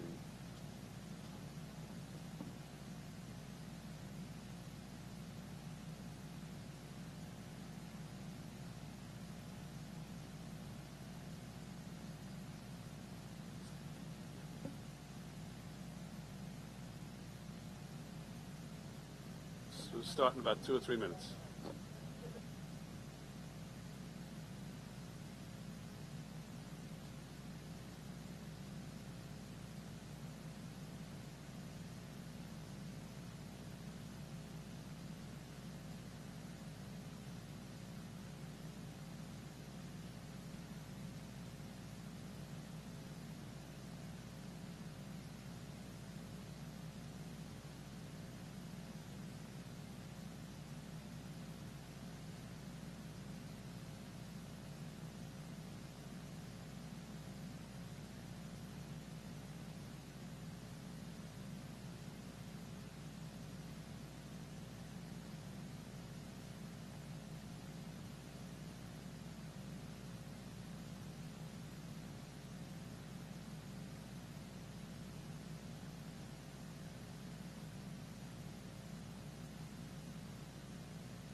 going to call the Rules Committee to order. Mike, would you want to call the roll? Thank you. Rules Committee roll call. Legislator Sheila Bino. Legislator Delia DeRigi-Witten. Ranking Member Kavan Abrahams. Here. Thank you. Legislator Laura Schaefer. Legislator Stephen Rhodes. Vice Chairman Howard Copel. Chairman Richard Nicolello. Here. We have a quorum, sir. Okay, thank you. I'm going to be calling all of the items at the same time and then have presentations individually, except for two. I'm going to call E100 20 separately and E53 of 20 separately. Later on, we have recusals on those two items. But for the rest, A20 and A29, 2020, a resolution authorizing the Commissioner of Shared Services to award and execute or approve additional funds for a blanket purchase order between the county and Ademia Identity and Security USA, as well as Long Island FQHC. A32 of 2020, a resolution ratifying the Commissioner of Shared Services award and execution of a purchase order between the County of Nassau and Fastenal Company. B21, B24, B28 of 2020. These are resolutions authorizing the county executive to award and execute contracts between the county and Eldor Contracting Corp., Wellsbach Contracting, Wellsbach Electric Corp., Basilico Civil, Inc. Next batch is E87, E88, E101, E102, E103, E104. I'm holding 100.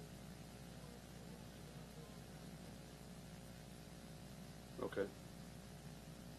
102? Okay, so we're not calling it E102. Let's go back to the beginning. E87, E88, E101, E103, E104, E105, E106, E107, E108, E109, E110, E111, E112, E113, E114, E115, E116. These are resolutions authorizing the county executive to execute personal services agreements or amendments to personal services agreements between the county and Anthony Perry, Inc., Anthony Perry, Esquire, Excel Reporting, Inc., Alix Group, LLC, Long Island Veterinary Specialists, Motorola Solutions, Vendrite Vending Corporation, American Record Management, Inc., Peter M. Farmer, MD, H2M Architects, DeBruin Engineering, Rainbow Sounds, NNP Engineering, Lewis K. McLean and Associates, Haggerty Consulting, CG3PL Engineering, DPC, and Arthur Gallagher Risk Management Services, Inc. Moved by Legislator Schaefer, seconded by Legislator DeRigi-Witten. Those items are before us, and while we're doing that, I'm going to also move to on-table three other items so we can consider them all together as well. A30 of 2020, the resolution authorizing the Commissioner of Shared Services to award and execute a purchase order between the county and Cogsdale Corporation. E90 and E93 are resolutions authorizing the county executive to execute personal services agreements or amendments to personal services agreements between the county and Gannett Fleming Engineers. Motion by Legislator Bino, seconded by Legislator Copel. That's a motion to untable those items. All in favor of untabling signify by saying aye. Aye. Those opposed? They are untabled. So now let's start with the police department contracts, A2 of 2020.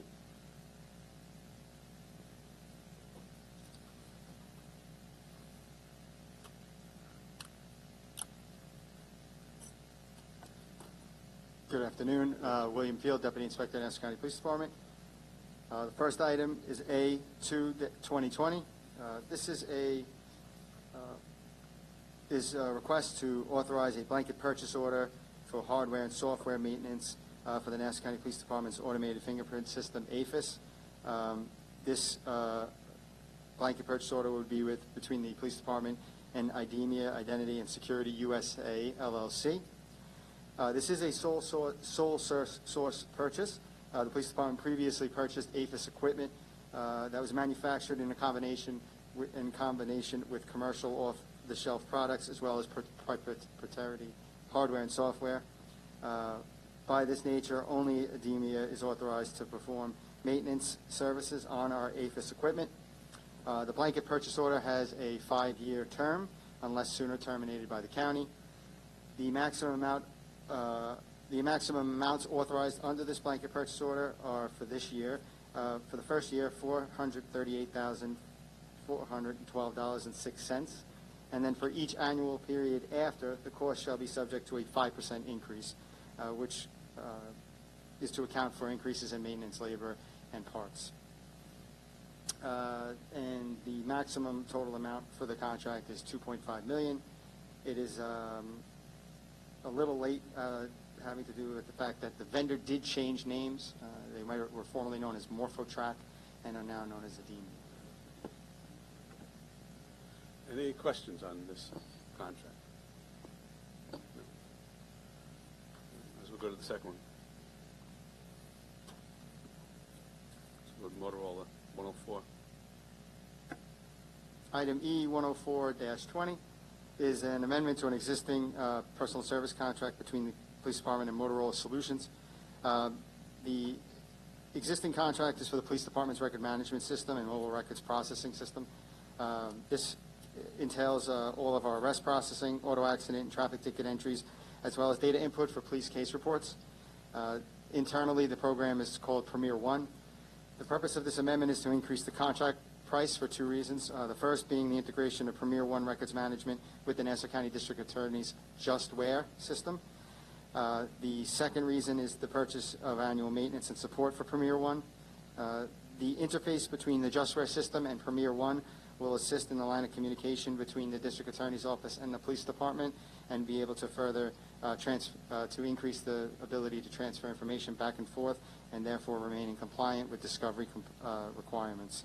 The purchase of the maintenance and support is required because the system has been implemented by the county and has acknowledged acceptance and that there's beneficial use to the system. It was originally purchased under a New York State Office of General Services. The original amount was for $4.2 million. This is being increased by $3,507,262, with the maximum amount of the contract now $7,707,262. It is a 4-year term ending in 2023. Is this related to the New York State's new discovery reforms? Yes, sir. My understanding is the integration component of this contract is to assist the District Attorney's Office and the Police Department to exchange information better in order to remain compliant, to continue to be compliant with new discovery laws. And any of the cost, is that cost eligible for reimbursement by the state? That would be something I would have to look into. Okay. Anyone else have any questions? Hearing none, let's go to the third contract, which is Cogsdale Corp., which is A30. I untabled that. Okay, I guess that's not under your department.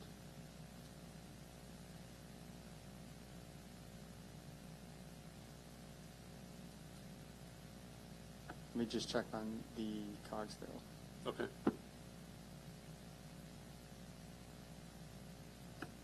Good afternoon. A3020, Nancy Stanton from IT, Cogsdale Corporation. This is our annual renewal for maintenance and support. The county's data warehouse software supporting our county financial system. This request is for $118,925. Term is January 1st, 2020 through June 30th, 2021. This is a sole source contract, and we appreciate your consideration. Any questions? All right, I think we're good. Thank you. Okay. All right, next two are emergency management. Emergency management, and it's first one is A29, 2020. It's a contract with Long Island FQHC. Tom Delaney, Office of Emergency Management. Am I heard? Hello? Yes, we can hear you. Okay. Just want to make sure.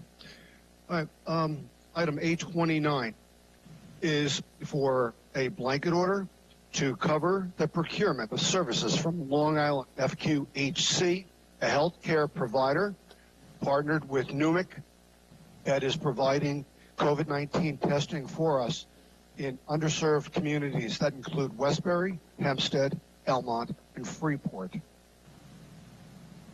The cap on this purchase order, or this blanket purchase order, is $483,405.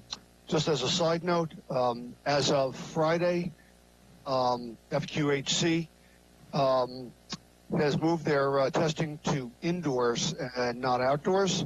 So it looks like they're downsizing a little bit as far as the number of tests being administered. Okay, I may have missed this, but have you used all the test kits that were provided? Can you hear me? I'm sorry, I didn't copy that. All right. Have you used all the test kits that were obtained through this contract? No, this is still an ongoing operation at this point. As we all know, the governor is still pushing for COVID-19 testing in our communities to help with contact tracing and to try to keep the disease under control as much as possible. Okay. Anyone else have any questions on this contract? No. Why don't you move on to A32, Fastenal Company? All right, this is a purchase order with Fastenal for the procurement of 200,000 three-ply blue, they call them surgical, but they're really not surgical masks, but these are the ones you most commonly see people wearing. They're not near as expensive as an N95 mask or as constricting, a lot easier to wear, and they certainly perform the function. As part of, again, our governor's initiative, we are making sure that we have a sufficient stockpile in Nassau County, in OEM's warehouse, to ensure the ongoing continuity of operations for the county. Any questions on this? Thank you. Legislator Bynum. Thank you, Presiding Officer. I would actually want to let Tom off the hook, and I want to ask the questions to our IG.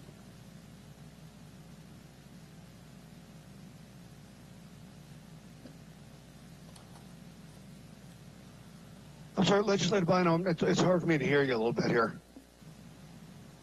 I'm letting you off the hook, Tom, and I'm going to ask the question to the IG, Ms. Franzese. Yes, hello. Oh, I'm sorry. Hi, good evening. Good evening. So on this particular item, there was something, something that was revealed in their backup history, the business history. Yes. And it was something stating that there was some discrimination. A case was filed against this entity for discrimination. I'm sorry, Legislator Bynum, are we on A3220? Yes. Okay, thank you. Yes, A3220. Just wanted to make sure. And so the Office of Federal Contract Compliance Programs announced a settlement with this entity in the amount of $1.2 million, $1.2 plus million. Yes. Regarding the termination of black employees and female employees, and also it looks like they were denying them full-time work or something to that effect. But the long and the short of it is that we saw a contract come down here that had similar allegations against an entity, and but there was an oversight entity, another federal agency that was monitoring that company to ensure that they were in compliance. I don't see any mention of that here in this particular item, and probably what troubles me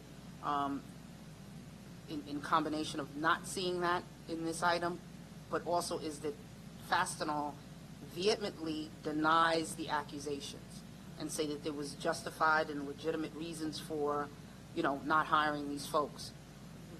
And then they say that they made several enhancements to ensure it doesn't happen in the future. So I find those two things to be contradictory. And if one is not able to see their faults, have they really made the necessary adjustments? And without me seeing any kind of additional oversight, I'm left to question whether you were able to review this, if you have any additional information for me to make me more comfortable with this contract. Legislator Bynum, I have not. We have a process that we looked at this. We look at all the contracts that go before the ledge. We didn't choose to go deeper on this particular matter. However, if you would like us to talk a little bit more cogently about the enhancements and the strange, we vehemently deny, but we are enhancing. It's like one of my defendants when I was in ADA. I'm guilty, but I will certainly go on probation. We would be happy to do that in order to make you more comfortable. So, this item is before the Rules Committee, and whatever happens today would ratify. It would either pass or we would have to table it. I don't know what the appetite is for tabling the item. Until we can get that information, I'll actually make a motion to table the item.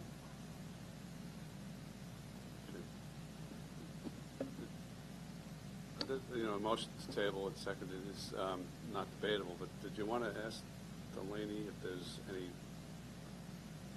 urgency to this, or do we ask him that before we consider the motion Well, to table? it's my understanding, am I correct, Mr. Delaney? Did we already purchase these items? During our crisis, during our response to COVID-19, we were trying to scramble as much as possible for the procurement of needed PPE. To answer the question, yes, these have already been purchased. That's the only reason why I didn't ask about the urgency. Okay. All right, so we have a motion to table and a second on this. All in favor of tabling, signify by saying aye. Aye. Those opposed? The item's tabled. And I just would like to note to the legislature that if this doesn't end the discussion, if you'd like us to go further, we're happy to do it. Yeah, if you could, you made some points there that you would go back and find out what those enhancements were. If you could just delve a little deeper into this issue, see if there has been any follow-up with an oversight or a third party that can confirm that there's been no future claims of discrimination or open litigation against them regarding this issue. We'd be happy to. Thank you very much. Okay. The next contracts we have are with Public Works. We have a number. This first one would be the contract with Eldor Contracting Corporation, B21. Good afternoon, Ken Arnold, Public Works. B21 is a construction contract related to the improvements of the plant's electrical system at Cedar Creek. There were 6 bids. Eldo was below the engineer's estimate. MWB is at 1%. Should I just continue to the next item? Let's see. Do we have any questions on this one? I guess you can move on. Okay. The next item is B24. This contract is for our on-call traffic signal contract. This contract installs, modifies, and rehabilitates traffic signals and associated equipment. We had 4 bids, and Wellsback was the lowest responsible bidder. The bid was higher than the engineer's estimate. We did an analysis, and we found that our engineer's estimate was high for a number of, was low for a number of items historically. So when we went back and looked at it, we don't feel that if we rebid this, we would do any better than the bids we received in this proposal. The Wellsback is proposing 5.6% for WMBE. Okay. Any questions on the Wellsback contract? Move on to the next one. Okay. So B28 is a construction contract, phase 66 resurfacing. It contains 21 lane miles of road. We received 4 bids. The lowest bid was Basilico. It was at the engineer's estimate. MWB participation is at 15.8%. All right. Any questions? Keep going. Okay. Next item is E10820. This is a design contract associated with the hot and chilled piping network at Bay Park. This piping heats and cools the facility's buildings. This is 100% funded through the Bay Park 428 program. We had 2 bidders. HM was the highest technically ranked, but also the lowest cost firm. MWBE was set at 20%. Questions? Next, 109. E109, this is a construction management contract for the rehab and hardening of the East Avenue ejector station. This is also 100% funded through our Bay Park 428 program. There were 9 proposers. The Bruin was considered as the highest technically ranked proposer.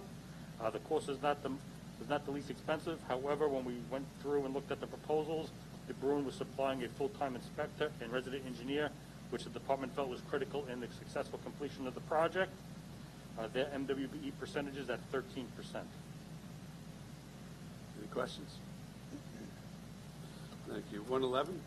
E111, this is an amendment to the design contract for the replacement of the bulkhead at the Glen Cove wastewater treatment facility. This is a retroactive contract. It had expired in April. This is for an increase of $54,000 and extension time to match the construction contract. The increase in funds is required because there was contamination found by the bulkheading that required some redesign and some rework by the engineer. And that is that item. Any questions? E112. E112, this is a design contract for the review and installation of traffic safety devices at uncontrolled crosswalks throughout the county. We received 4 proposals. Nelson and Pope being the highest technically ranked and lowest cost proposal. This is a grant-funded project, and their DBE is at 4%. Any questions on this item? No. All right. 113. E113, this is an amendment to our on-call civil site design contracts. We've had a number of these come to this body. This is for a cap increase of $4 million under the same time as the original contract. Any questions? No. 114. Haggerty? That's not me. That's not you? Okay. No, but I have 2 untabled ones if you want me to cover those. Yeah. So Haggerty's not... Okay. Why don't you do the 2 untabled while you're there? 90 and 93. Can that for me? Yes. So I'll do E90. There's a construction management contract for pump station mitigation for Morgan Park, Shore Road pump stations, and Roslyn also. This is part of the Bay Park 428 program, which means it's 100% reimbursable. There were 8 firms submitted. Gannett Fleming was the highest technically and also the best value. MWV at 20%. Okay. And E93, the last item I have today, is a construction management contract for raw sewage pumps at Bay Park. Again, this is part of the Bay Park 428 program, 100% reimbursed. 8 firms proposed. Gannett Fleming was the highest technically ranked firm, and their MWBE is at 22%. All right. Any questions on that? Legislator Dorsey Whitten. Would it be okay if I went back to Yep. the E109 just real quick? Yeah, they're all still. We haven't voted on anything. Okay, Ken, I know there was a question with CSEA wanting to do this work in-house. Did you speak with them, or has that been resolved? Or? Yes, the CSCA did propose an alternate. We met with them, could not come to a conclusion, and I recommended we proceed without their concurrence because this is the type of work that our guys would have not done historically in-house. We don't do this type of design with our in-house engineering staff. So we wouldn't do this type of, we haven't done this type of design No, before, and we don't feel that. We have not done, all right. we don't do wastewater designs in-house. Okay, I'm sorry? Thank you. All right, Presiding Sure, Officer. go ahead. I apologize. Mr. Arnold, Yes? you said that they suggested an alternative. Yes. Could you elaborate? They wanted me to hire staff. They With wanted you to expertise hire do the work. CSEA staff. Yes.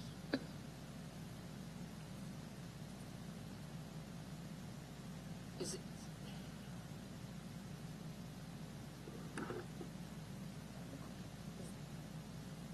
Was that objection would resolve? CSE's objection to that? No, what typically happens when we don't come to a conclusion, I write a recommendation on how we're going to proceed. In this case, we're proceeding with bringing on not Kenneth Fleming. Just in case it was the Bruin to do the work, and we'll resolve it if they take it to a grievance here.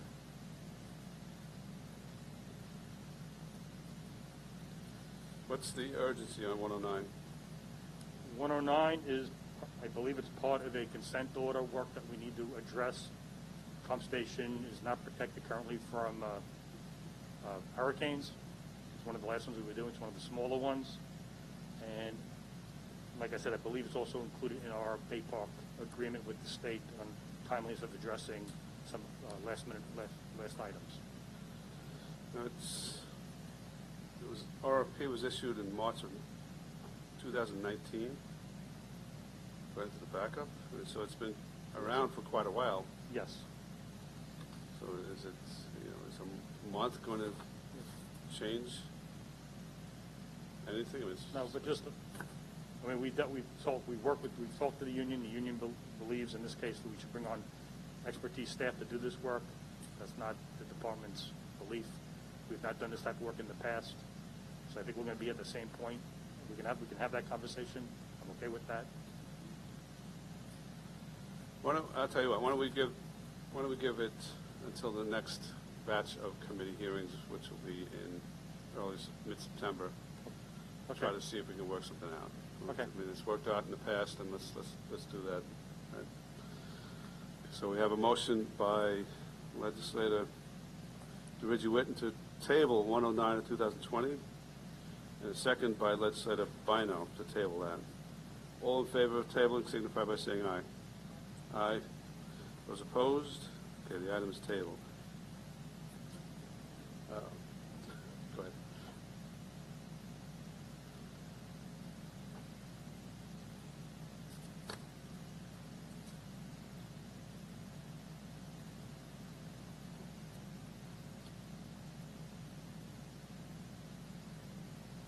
With your permission, presiding officer, can I ask the Inspector General to come back for a quick question? Yes. All these items are still open, so anything that needs to be addressed can be addressed. Hello. Hi, Attorney. Did you have an opportunity here it is, to check, to review, I know you review all the contracts, but E112-20? Nelson Pope? Yes, we triaged the agenda every cycle.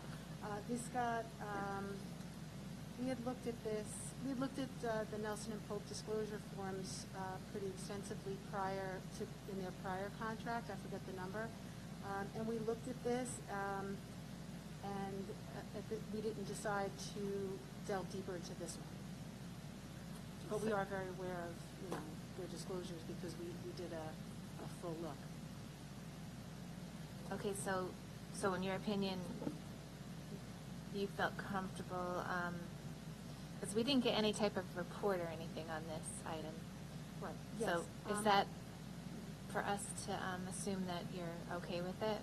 Yes, if you, our process is we do the first look, we do the initial informal risk assessment, we look at different things to kind of get us to the next level. This particular contract, the only thing that we would have looked at is the disclosures, but we had looked at them already. We've done a full review of their disclosures. So we were comfortable with the disclosures. We read, obviously, the staff summary and discussed the procurement itself, and we didn't have any concerns about that as well, if that helps.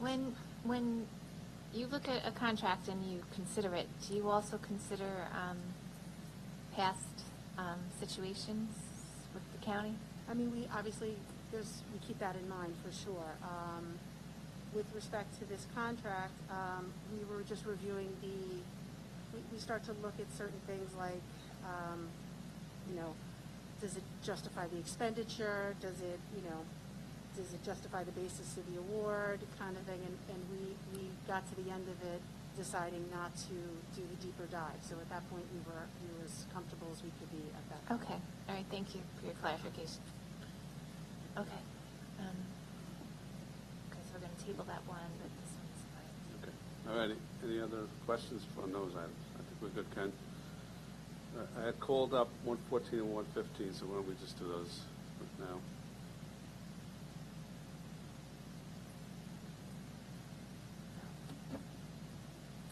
Good afternoon. I'm Susan Park, Director of Recovery at the Office of Emergency Management.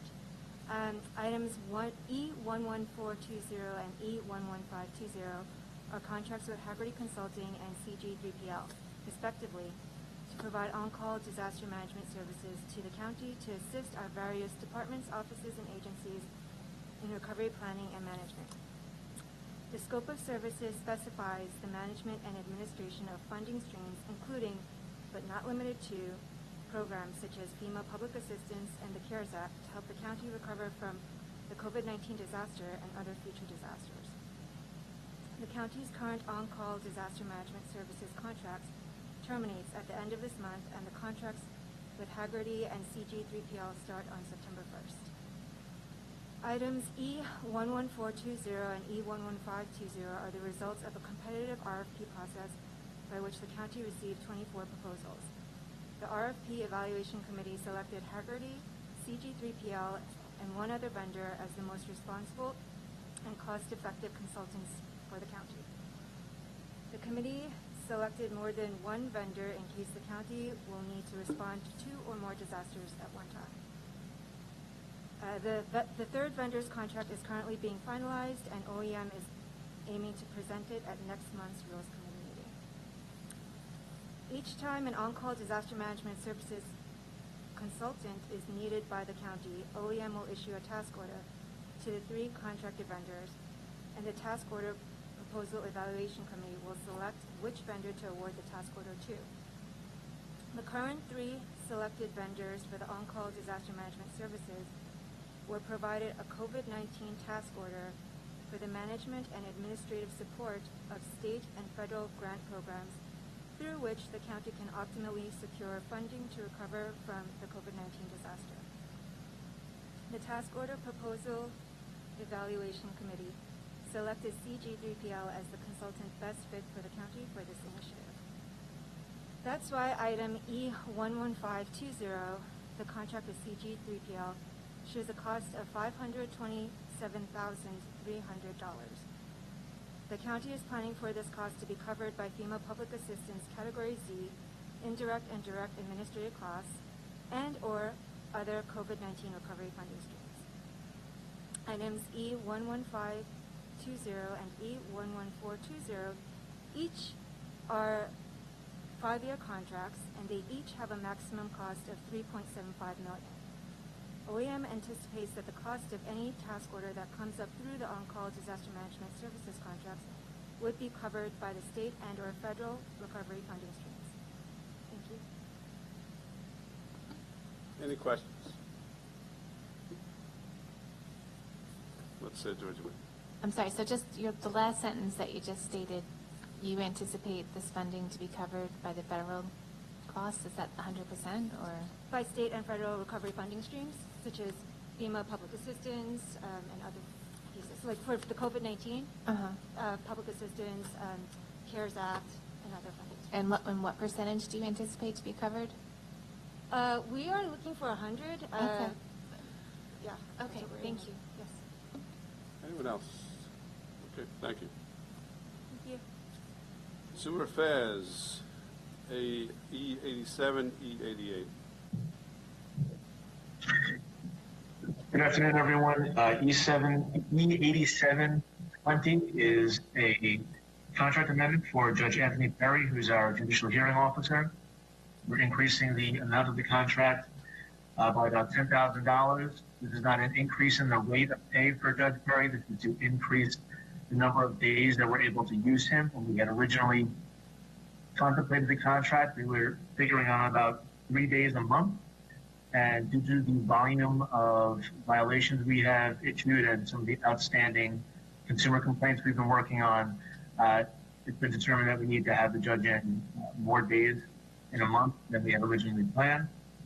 And 20 is for the court reporter, and that is being increased by about $5,000 for the same reason, that we need to have them available for more days. Do you have any other judicial hearing officers that you use besides Mr. Perry? No, right now it's just Judge Perry. Any other questions? Hearing none? Thank you. Thank you. Okay, the next contracts are with the corrections sheriffs. 103 of 2020, Long Island Veterinary Specialist Ophthalmology. Surgery, internal medicine. All right.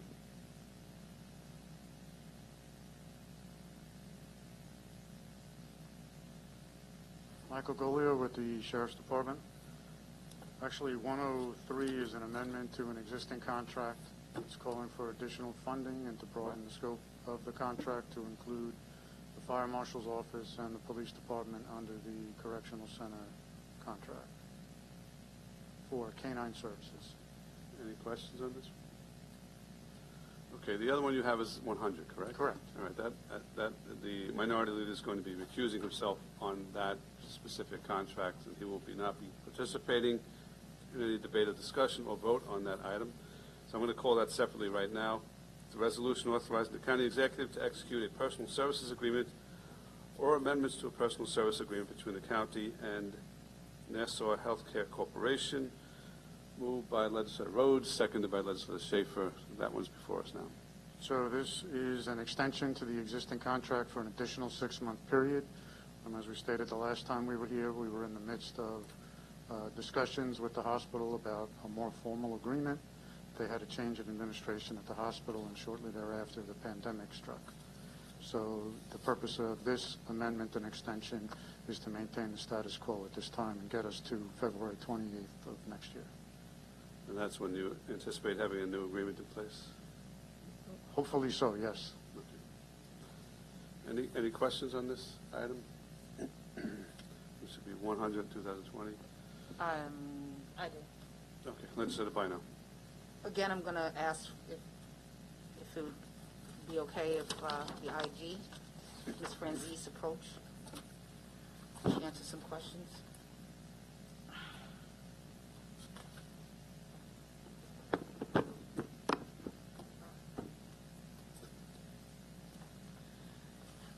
Okay, so on the disclosures for NHCC, they have not disclosed any open suits or anything to that extent. However, in Newsday articles, the then president of the hospital indicates that there were subpoenas that were served from the federal, state, and the county enforcement agencies, but we don't see any mention of that in their disclosures.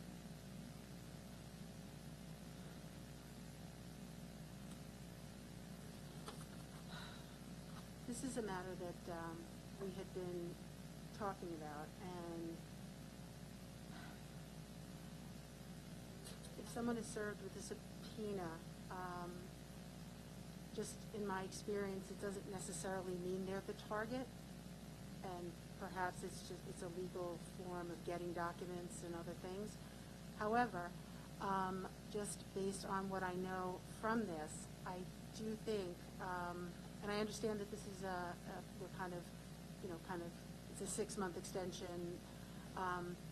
Whether the legislature chooses to table that today, or if and even if the legislature does not, my office is endeavoring to drill down on that, to determine whether they actually are the target, or if one of their affiliates is.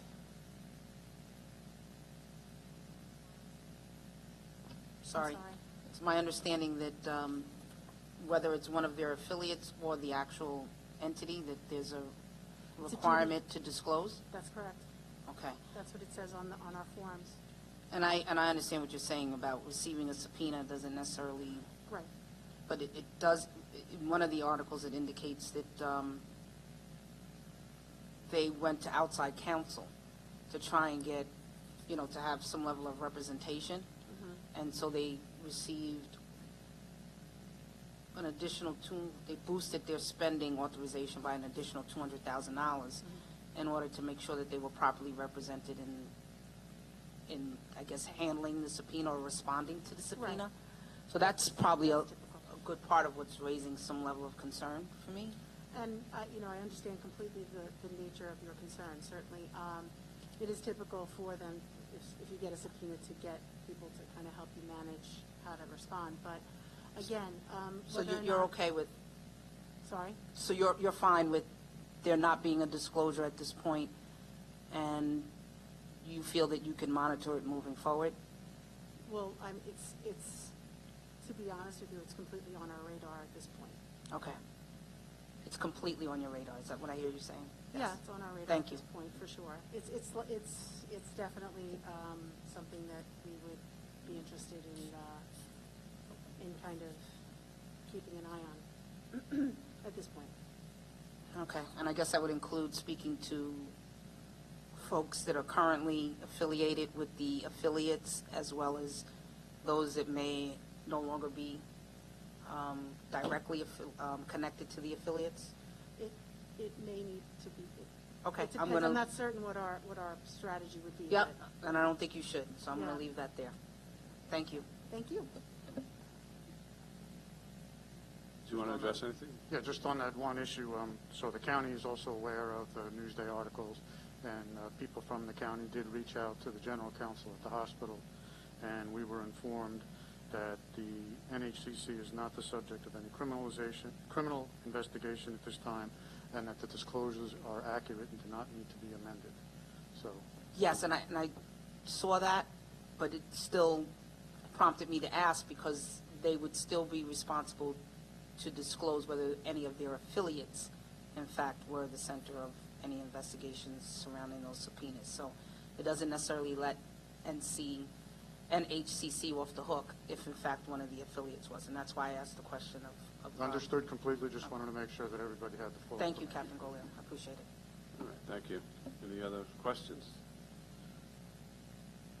No, Mr. Cleary? Yeah, Robert Cleary, Chief Procurement Officer. I just want to clarify one part of this. In the conduct of reviewing this issue with NHCC, I spoke to the General Counsel myself. She made clear, yes, we get subpoenas frequently. We weren't the target of any investigation. There were no investigations to disclose. We did not specifically talk about every affiliate and subsidiary, but I did specifically ask in writing, review your answers to questions 12, 13, and others, specifically on the business history form and also the principal questionnaires regarding all investigations. And the written answer we got from the General Counsel of NHCC, which, the question clearly states, and affiliates, the written answer we got was that these forms are good, and you heard, Captain Goleo read it. These forms are good, and the answer should not be amended. This generally is, and I also did not find any evidence elsewhere that there were investigations that needed to be disclosed. Now, I thank you for that, Mr. Cleary. And so I think it behooves me to ask the question, because my comfort level is going to lie closer with what you're saying, with Captain Goleo saying, and most certainly with what our IG is saying, as opposed to what the General Counsel of NHCC is saying. Okay, our direct relationship is with you, and so we need to hear that from you. I can't take that as word and as confirmation from NHCC, because as far as I'm concerned, they're a third party. I understand. Thank you. Okay. Since this one, the minority leader will be recusing himself, we're going to vote for this one separately right now. So all in favor of E100 signify by saying aye. Aye. Those opposed? Any abstentions? Okay, so it passes by a vote of 6-0. Let's move on to, next one is under Human Resources, which would be E101, 2020. Contract with the Helix or Alix Group. Good afternoon, Marissa Houses, IE 120, represents the county's contract with HR, who is the county's anti-sexual harassment consultant. HR training provides online prevention training. I'm sorry. All county employees. This is the first amendment contract, and the cost is in the amount of $42,000. Well, unfortunately, we were getting only every other word there, so is it possible to try to do that again? Sure. Item E 10120 is a 1-year extension for the county contract with HR Train, who is the county's HR anti-sexual harassment training consultant. They provide online and live sexual harassment prevention training for all county employees. This is the First Amendment, and the cost is $42,000. Okay. Any questions? No? Okay, we're good. Thank you. I appreciate E102 is we're going to have a recusal by Legislator Rhodes, leaving the building, leaving the chambers. Won't be participating. He wishes in any debate, discussion, or vote on this item. I don't think I called that before, so I'll have to call it now. It's a resolution authorizing the county executive to execute personal services agreements between the county and Sokoloff and Stern, moved by Deputy Presiding Officer Copel and seconded by Legislator DeRiggio. All right, you're good to go. Good afternoon, legislators. Deputy County Attorney Brian Liebert from the County Attorney's Office.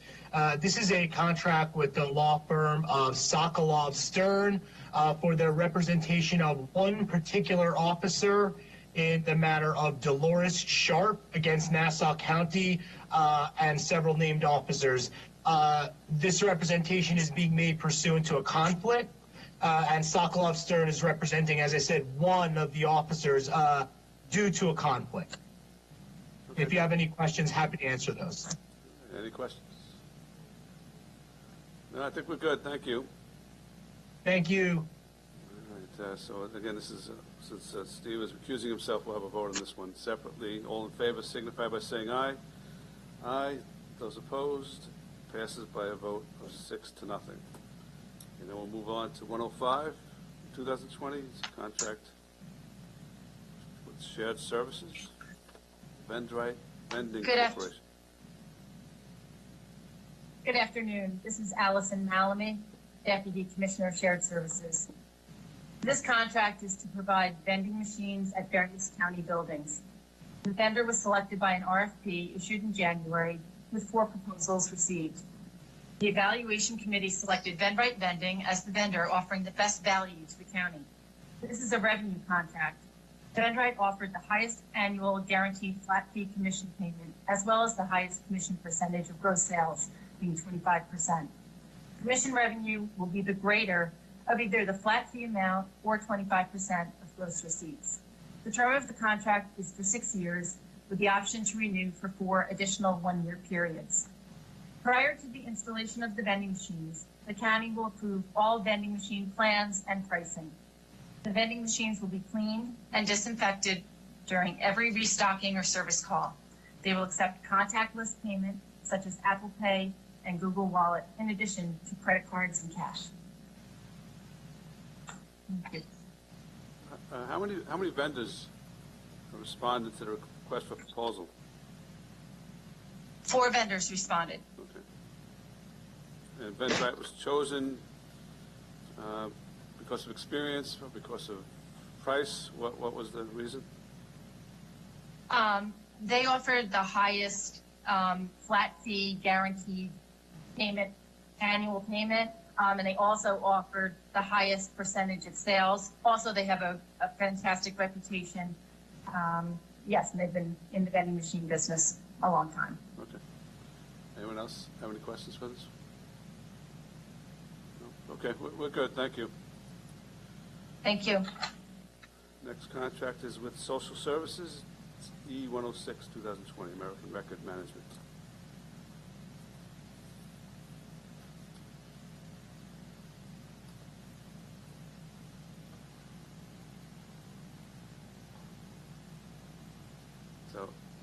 you hear us?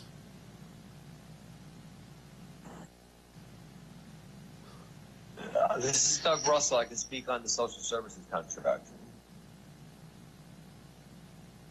Okay. You want to tell us about the contract with American Records Management Systems? Yes, American Management, the American Records Management System are the people who collect and store our excess documentation. Excess documentation. Let me ask you this. It's expensive to store paper documents. Is social services, have you been looking at digitizing your records, storing your records that way? And if so, why do you have to go with the traditional storage system? Well, because it's the state mandates that we keep original records, and so we have to keep the originals.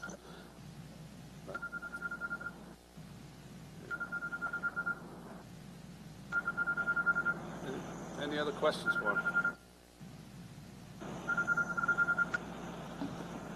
Yes, I just want to follow up on that answer that you just provided. Are you certain that the state doesn't allow digitized copies, scanned copies? Because that would be surprising. It requires only original of every paper? Well, in certain circumstances, yes. Well, why don't we? And not everything that we have would be something that would be imaged at this time. Yeah, but what the presiding officer asked is, why don't we do it that way instead of this? Instead of storing all this paper indefinitely. Well, actually, what are the state requirements? How long must you keep some documents? And you haven't said which documents. It depends. For example, in our child services for children, we have to actually keep it until they turn 18, and then we have to expunge certain documents. I'm sorry, you have to keep it for what? That we have. 18 years? Oh, till they're 18, I'm sorry. No, until when they're 18, then we have to expunge those documents. Or you take a child protective service case, an allegation is made, it becomes that it's an unfounded allegation. After a certain period of time, that needs to be expunged from the record. That needs to be expunged as well. Yeah, but once again, are you quite certain that those requirements are for originals only? I mean, I quite understand the expunging these things at a certain point. That makes sense. But it would make equal sense if it's not really responsive as to whether or not these documents must be original or digitized. It would seem to me that the digitized ones certainly would be just as good and easier to get rid of when you need to. Let me respond by saying this: with our client information, our client records, they are by and large already digitized. We have an extensive program to digitize that. Oh, they're already, yeah. Go on. Sorry, thank you.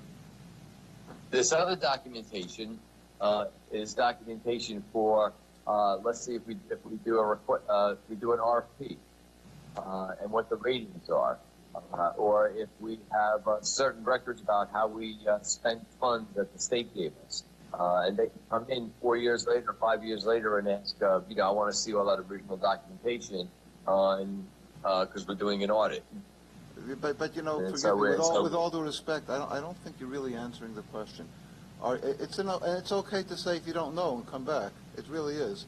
Do you know which documents and the state requires you to keep originals for those things? In particular, can you answer that question? And if you don't, as I say, it's okay to come back. I would have to get back to you on which particular documents must be saved. And in what form? Which documents must be saved, I heard you, and then in what form? Because, I know from business, from experience in business, that the tendency is to just keep everything forever, especially if you're a pack rat such as I am generally. I like to keep things, but it'll choke you and it'll cost you a fortune. And it's usually unnecessary. So I would suggest that you come back to us at the next meeting and just, get that information and let us know. And I would move to table it until then. Motion to table, seconded by Legislator Schaefer. All in favor of tabling this item signify by saying aye. Aye. Those opposed? Carries unanimously. Thank you, sir. We'll be in touch. E-107, it's a contract with Peter Farmer, the Medical Examiner's Office.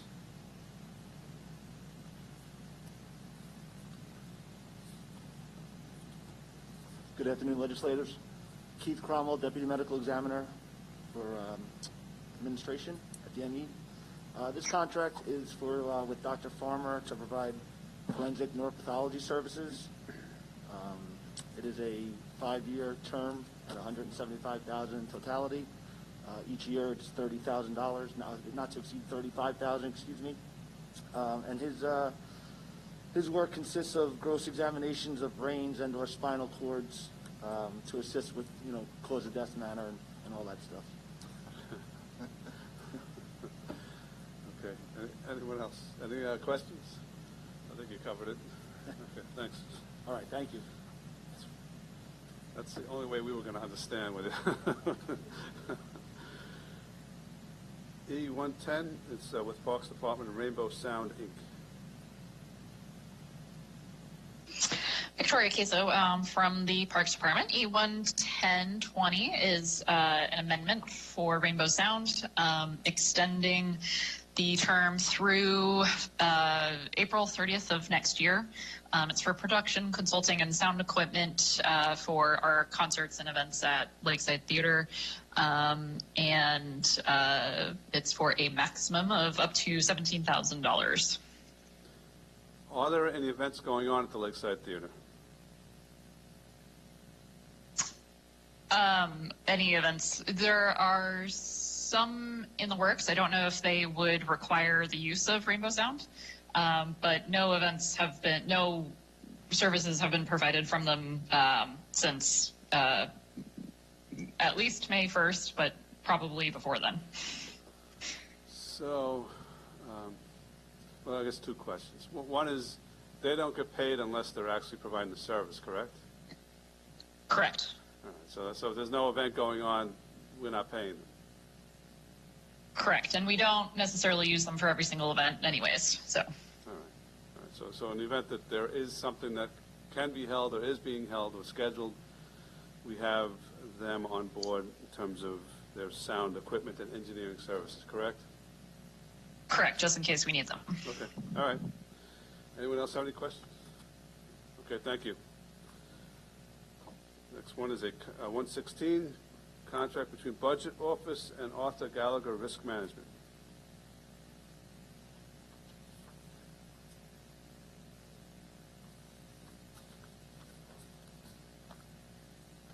Andy Persick, Office of Management and Budget. The contract before you is another extension for Arthur Gallagher. The RFP is getting ready to be put out and will be done before the October renewal. So we have a couple policies that were outstanding that we have to pay, and we need to extend the contract.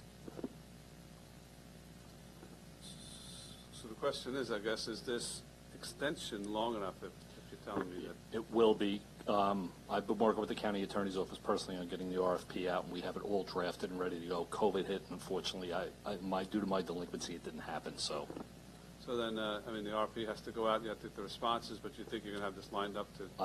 We're ready to go. Okay. So we'll have something in October, in other words? You'll have a renewal. Okay. Whoever we choose, the selection committee will have it now. All right. Okay. Any other questions? Thank you. Thank you. Okay, thanks. We're going to vote on these items, and then I'm going to call Triad. We have a refusal on that one as well. So all of these items that were not tabled or previously voted upon, including A2, E104, B21, B24, B24, B28, E108, E111, E112, E113, E114, E115, E90 and E93, E87, E88, E103, E101, E105, E107, E110, and E116. Any further debate or discussion? Any public comment? Hearing none, all in favor signify by saying aye. Aye. Those opposed? Carries unanimously. Legislative Rhodes can leave the chambers. Is leaving the chambers and will not be participating in the debate, discussion, or vote on the next item, which is E53, a resolution authorizing the county executive to execute an amendment to a personal services agreement between the county and the Triad Group, LLC. Moved by Legislator Bino, seconded by Legislator DeRigi Whitten. We need a motion to untable. So that was a motion to untable. All in favor of untabling signify by saying aye. Aye. Those opposed, so passes in terms of untabling by a vote of 6-0. Now it's before us. Hi, the Andy Purcell, Office of Management Budget. This is a contract for a third-party service provider for workers' comp claims. There were some questions that were raised by the IG that I think have been answered and satisfied. So I think we've fulfilled all the requirements for the extension. So. Okay. Any questions, discussion, debate? You want to invite Do you the want IG to have up? the IG just? Yeah. Just come up just to maybe to verify that.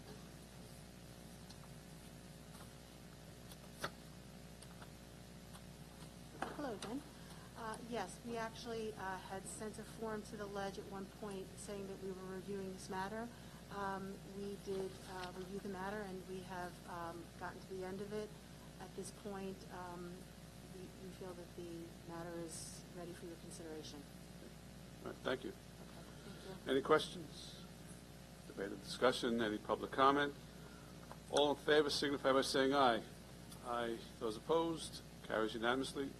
Katie, did you have something to say, to address? Just a quick question. Did you all vote on A30? And they're asking and the clerk's office is asking A29. Did I not say 8:30 before? Okay, maybe I missed that. I guess I didn't include it in the items I mentioned, but let's do it now. So all in favor of item 830 of 2020 signify by saying aye. Aye. Those opposed? Carries unanimously. Thank you. Good, thanks. Motion to adjourn. Moved by Legislator Schaefer, seconded by Deputy Presiding Officer Copel. All in favor of adjourning signify by saying aye. Aye. Those opposed? We are adjourned.